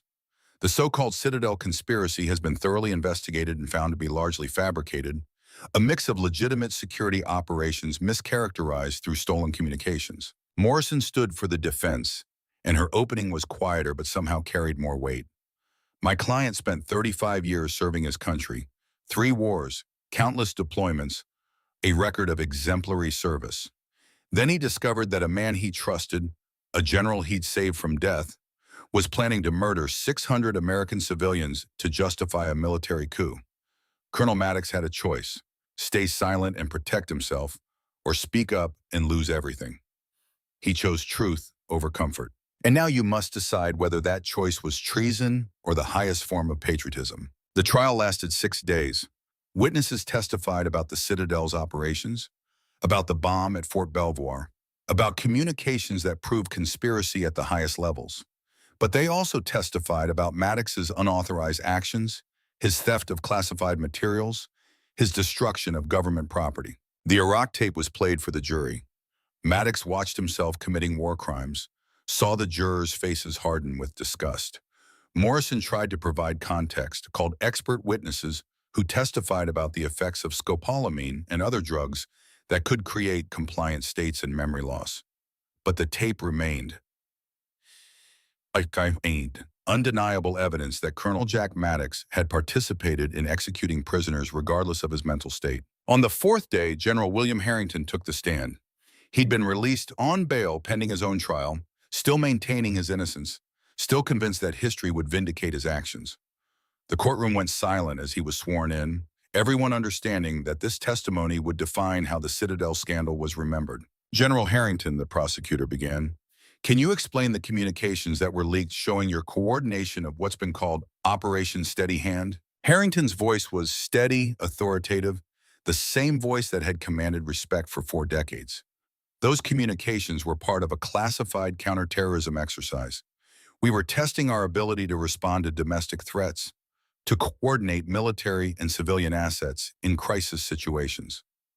The fact that some of those plans resembled actual attack scenarios was intentional. You can't prepare for threats unless you simulate realistic scenarios. But the bomb at Fort Belvoir was real, 500 pounds of actual explosives, for training purposes, to teach engineers how to dismantle such devices, to prepare first responders for worst-case scenarios. And the 37 officers who've been arrested as part of the Citadel investigation, associates and colleagues caught up in a witch hunt, good men whose legitimate security work has been mischaracterized as conspiracy because of stolen documents taken out of context. Morrison cross-examined with surgical precision. General, you've claimed the Iraq massacre shown in the leaked video was fabricated. But we have testimony from Sergeant Major O'Reilly's widow that her husband confessed his participation before his death. We have forensic analysis confirming the video's authenticity. How do you explain that? Harrington's facade cracked slightly. That incident is classified. I can't discuss operational details from Desert Storm without compromising ongoing intelligence operations. Those Iraqi prisoners are dead, General. What intelligence operation requires protecting their killers? You don't understand how war works, Counselor. Sometimes good men have to make hard choices in impossible situations, like drugging Colonel Maddox and forcing him to participate in executions so he'd be too compromised to betray you? Objection. The judge sustained it, but the question had landed.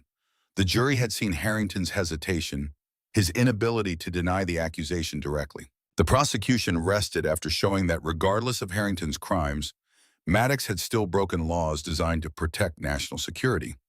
The defense rested after proving that those laws were being used to protect criminals rather than the nation. The jury deliberated for 18 hours. When they returned, the foreman was a man in his 60s, Korean War veteran according to the pretrial questionnaires. Someone who understood service and sacrifice in ways younger generations couldn't. On the charge of conspiracy to commit treason, we find the defendant not guilty. Rebecca's hand found Maddox's shoulder, squeezing hard. On the charge of unauthorized disclosure of classified information, we find the defendant guilty. Morrison had warned him this was coming. The law was clear even if the morality wasn't. On the charge of destruction of government property, we find the defendant guilty. The judge set sentencing for 2 weeks later. Maddox was looking at 5 to 10 years in federal prison, loss of all military benefits, and a felony record that would follow him for whatever remained of his life. But he'd stopped the Citadel, prevented Union Station, exposed corruption that had festered for decades. The price seemed almost reasonable. Harrington's trial began 3 weeks later in a different courtroom with different stakes. The evidence against him was overwhelming. Financial records, communications, testimony from soldiers who'd been used without their knowledge.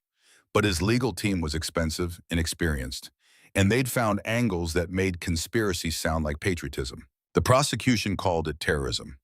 The defense called it contingency planning for national emergencies. Half the country believed one narrative, half believed the other, and the divide grew wider with each day of testimony. Maddox attended when he could, sitting in the gallery and watching his former friend defend actions that had nearly destroyed American democracy. Harrington never looked at him, never acknowledged his presence. 40 years of friendship erased by the kind of betrayal that went deeper than nations or politics. On the 10th day of trial, something unexpected happened.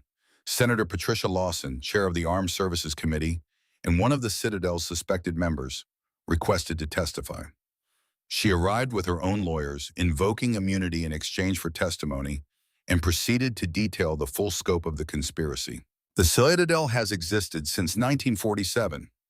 Lawson's voice was matter-of-fact, discussing treason like it was a budget proposal, started as a contingency plan in case Soviet infiltration compromised civilian government.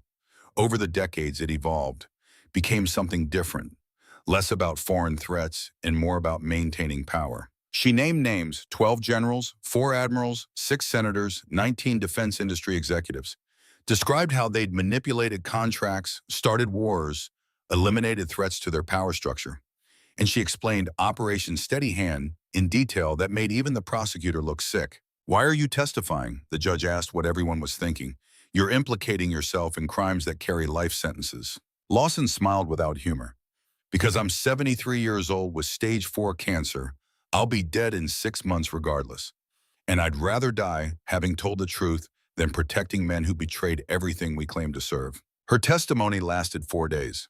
By the time she finished, the Citadel wasn't a conspiracy theory anymore. It was documented fact, corroborated by someone who'd helped build it and finally decided that power wasn't worth the price of silence. Harrington was convicted on 47 counts: conspiracy, terrorism, murder for hire, obstruction of justice. The judge sentenced him to life in prison without possibility of parole, and the courtroom erupted in cheers and boos, depending on which version of America you believed in. Maddox felt nothing watching his old friend led away in shackles. The man who'd been like a brother, who'd saved his life and ruined it in equal measure. There should have been satisfaction or grief or something, but 40 years of friendship had been burned down to ash, and what remained wasn't enough to feel. His own sentencing came 2 weeks later. Morrison argued for leniency, for time served, for recognition that Maddox had prevented a catastrophe. The prosecutor argued for the maximum, for deterrence, for the principle that even righteous lawbreaking was still lawbreaking. The judge was a woman in her early 70s, appointed during the previous administration, known for fairness and an intolerance for government overreach. She listened to both arguments, reviewed the evidence, and delivered a sentence that somehow managed to satisfy nobody while acknowledging everyone. "Colonel Maddox, you broke laws designed to protect our national security. You disclosed classified information, destroyed government property, and acted outside the chain of command. For this, the law demands accountability." She paused, looking at him over reading glasses that had probably witnessed 1,000 similar moments. "However, you also exposed genuine corruption, prevented a terrorist attack, and acted from conscience rather than malice. The law also demands we recognize context." She sentenced him to 3 years in federal prison, suspended pending completion of 500 hours of community service. He would lose his military pension, but retain his medical benefits. His conviction would stand, but his service record would note the circumstances that led to it. It was mercy wrapped in justice, and Maddox accepted it with the understanding that some debts could never be fully paid or fully forgiven. Sarah Chen's court-martial was faster and less forgiving. The military didn't have patience for soldiers who pointed weapons at superior officers, even in defense of national security. She was dishonorably discharged, lost all benefits, and left with a record that would make civilian employment difficult at best. But she didn't seem to care. Maddox met her at a coffee shop in Arlington 3 days after her sentencing, and she looked more at peace than someone who'd just lost their career had any right to be. My mother spent her whole life fighting corruption from inside the system. Sarah stirred her coffee without drinking it. Died because she believed the system could fix itself if good people worked hard enough. I spent 15 years following her path, and all I got was proof that she was wrong. The system can't fix itself, not from inside, maybe not at all, but at least now people know it's broken. That's more than my mother accomplished. She'd have been offered a position with Cross's investigative journalism outfit, using her military expertise to expose corruption that traditional media either missed or ignored. It wasn't the career she'd planned, but planning had stopped mattering somewhere between Fort Belvoir and the Pentagon. Colonel David Chen's court-martial was the most painful to watch. He stood before a panel of officers who'd once been his peers and confessed to building a weapon for terrorism while honestly believing he was serving his country. The panel showed mercy, sentencing him to 3 years military prison with possibility of parole. Maddox visited him at Fort Leavenworth 6 months into his sentence. They sat in a visitor's room that smelled like disinfectant and defeat. Two men who tried to do right and somehow ended up behind bars anyway. Sarah's doing well. Maddox updated him on his daughter's new career, her growing reputation as someone who asked questions that made powerful people uncomfortable. She's been nominated for a journalism award, investigative reporting on defense contractor fraud. Chen smiled, genuinely pleased despite everything. Her mother would be proud. I'm proud. She visits every month, tells me about her work, about the corruption she's exposing. It helps, knowing that what I did, the weapon I built, at least it led to something good in the end. You didn't know. I should have known. Chen's smile faded. I spent 30 years in the Army, saw enough to understand that orders aren't always legal and authority isn't always legitimate. But I chose to trust the system instead of questioning it. That was my crime, Colonel. Not building the bomb, but not asking why it needed to exist. They sat in silence for a while, two soldiers understanding that guilt was more complicated than courts could adjudicate and forgiveness was harder to earn than punishment. Vincent Cross won his Pulitzer 9 months after the Citadel trials concluded. His book, titled The Last Good Soldier, became a bestseller and required reading in military ethics courses. He donated all proceeds to veterans organizations and used his newfound credibility to continue investigating corruption that other journalists wouldn't touch. Maddox saw him occasionally at events where Cross needed a quote or perspective on military culture. The journalist had aged visibly, gained more gray in his beard, developed a habit of checking door exits like he expected Webb's contractors to materialize from shadows. Paranoia was the price of knowing too much and surviving anyway. You doing okay? Cross asked at one of these meetings, coffee at the same diner where they'd nearly been killed a year earlier. Define okay. Alive, free, still fighting. Then yeah, I'm okay. You heard about Lawson? Maddox had. The senator had died 6 weeks after her testimony, cancer finally claiming what the Citadel couldn't protect. Her funeral had been attended by hundreds, split between people mourning a patriot and people condemning a traitor. Even in death, she couldn't escape the division her confession had created. The other Citadel members are getting plea deals. Cross pulled out his laptop, showed Maddox case files he'd obtained through FOIA requests. 12 of them have turned state's evidence. The rest are fighting, claiming they were following orders or didn't understand the full scope of operations. Let me guess. They'll get reduced sentences, keep their pensions, fade into comfortable retirement. Most of them, yeah. The system protects its own. Even when it's prosecuting them, it's still protecting them. Maddox had learned to accept this. Justice wasn't about everyone getting what they deserved. It was about preventing the next atrocity, exposing the next conspiracy, making it harder for the next Harrington to convince himself that treason was patriotism. Rebecca called him on a Tuesday afternoon 14 months after the Pentagon confrontation.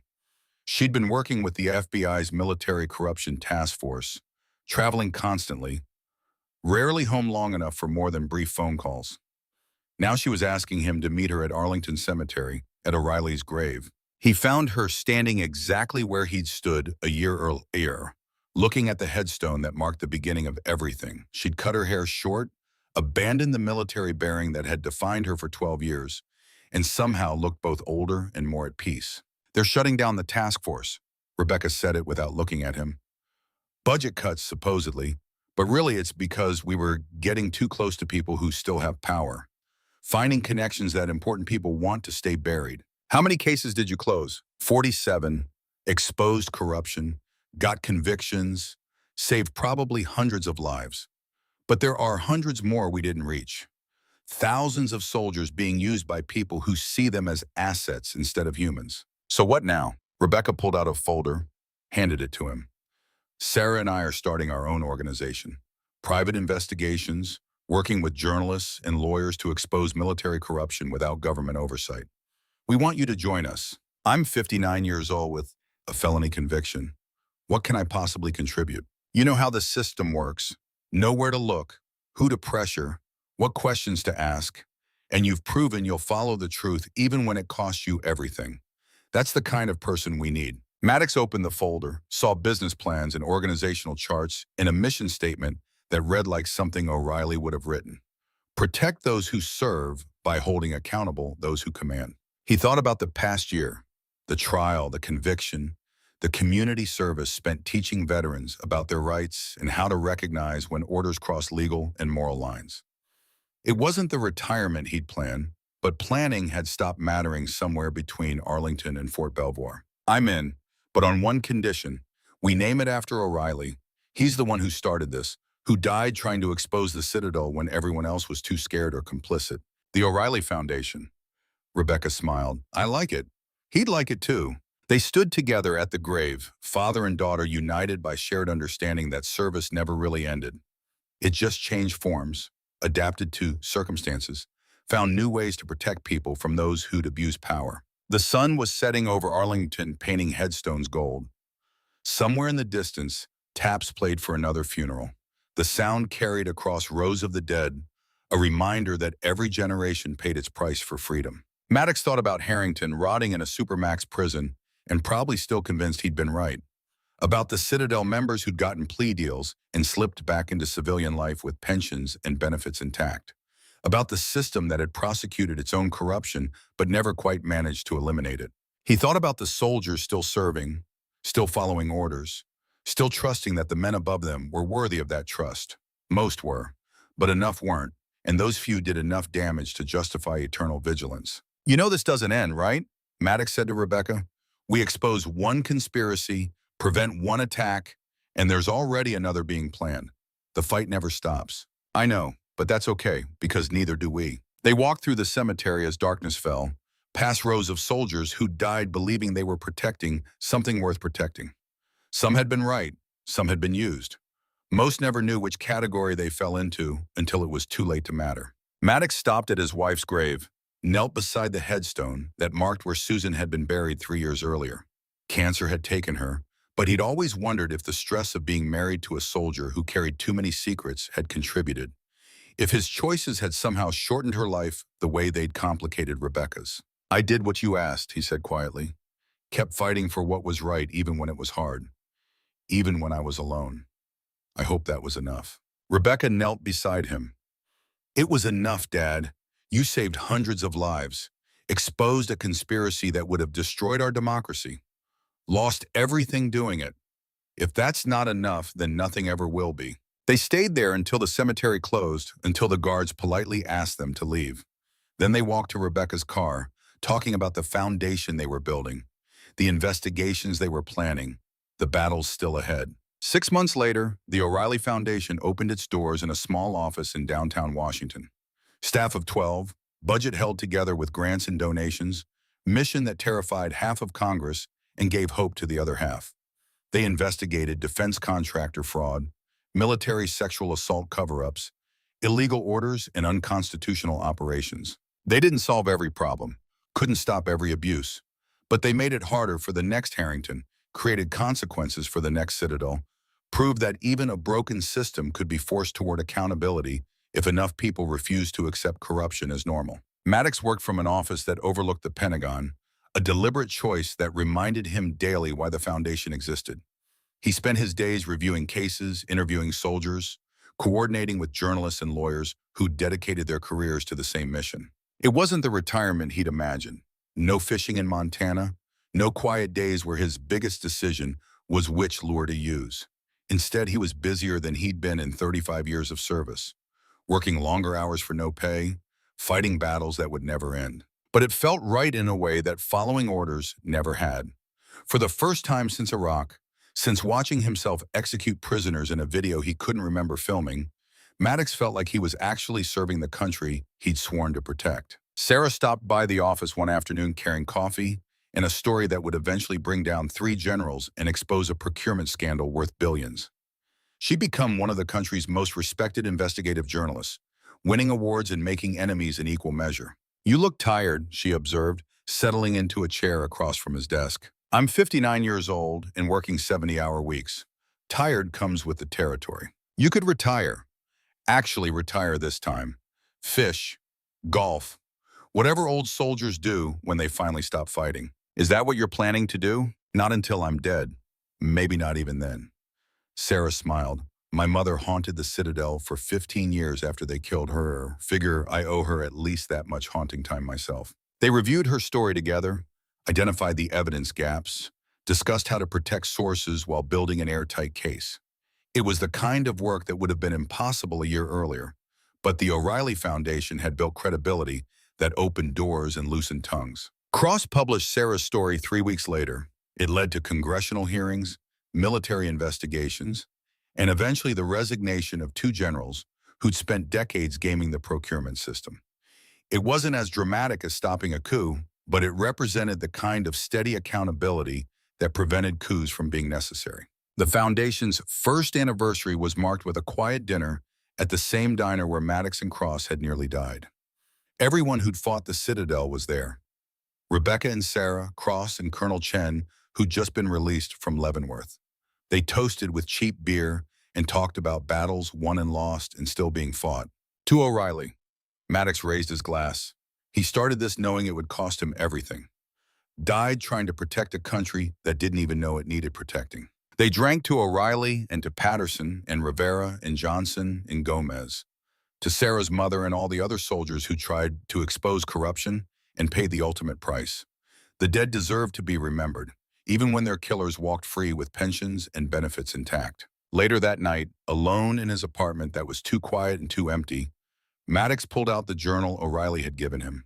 He'd read it dozens of times, memorized every entry, every name, every detail of crimes that spanned decades. But tonight he read it again, looking for something he might have missed, some pattern that would explain how good men became monsters and monsters convinced themselves they were patriots. He didn't find answers, just more questions, more evidence that power corrupted, and absolute power corrupted absolutely, and vigilance was the price of preventing the next atrocity. His phone buzzed with a text from Rebecca. "New case just came in, Air Force Base in Nevada, allegations of nuclear security violations being covered up. Could be big." Maddox typed back, "I'll be in early tomorrow. We'll review the evidence." He set the phone down, looked around his apartment at the remnants of a career that had ended in disgrace and somehow transformed into something more important than glory. The medals were gone, sold to pay legal fees. The photographs had been packed away, too painful to display after the Iraq tape made every military honor feel like hypocrisy. What remained was simpler: a desk, a computer, files full of corruption waiting to be exposed. A purpose that didn't require medals or rank or the approval of men who measured worth in stars and ribbons. The war wasn't over, would never be over.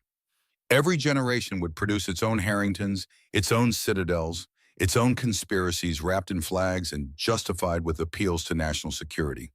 And every generation would need its own O'Reillys, its own soldiers willing to say no when everyone else said yes. Maddox thought about the choice he'd made a year earlier. Could have stayed silent, accepted Harrington's offer, retired with honors and a clean record.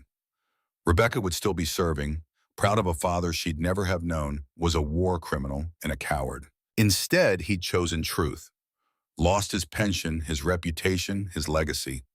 Spent the rest of his life as a cautionary tale about the price of whistleblowing. But he'd also stopped 600 people from dying at Union Station. Exposed a conspiracy that had been killing soldiers for decades. Given his daughter a country worth believing in, even if that country now associated her father's name with scandal. It was a trade he'd make again.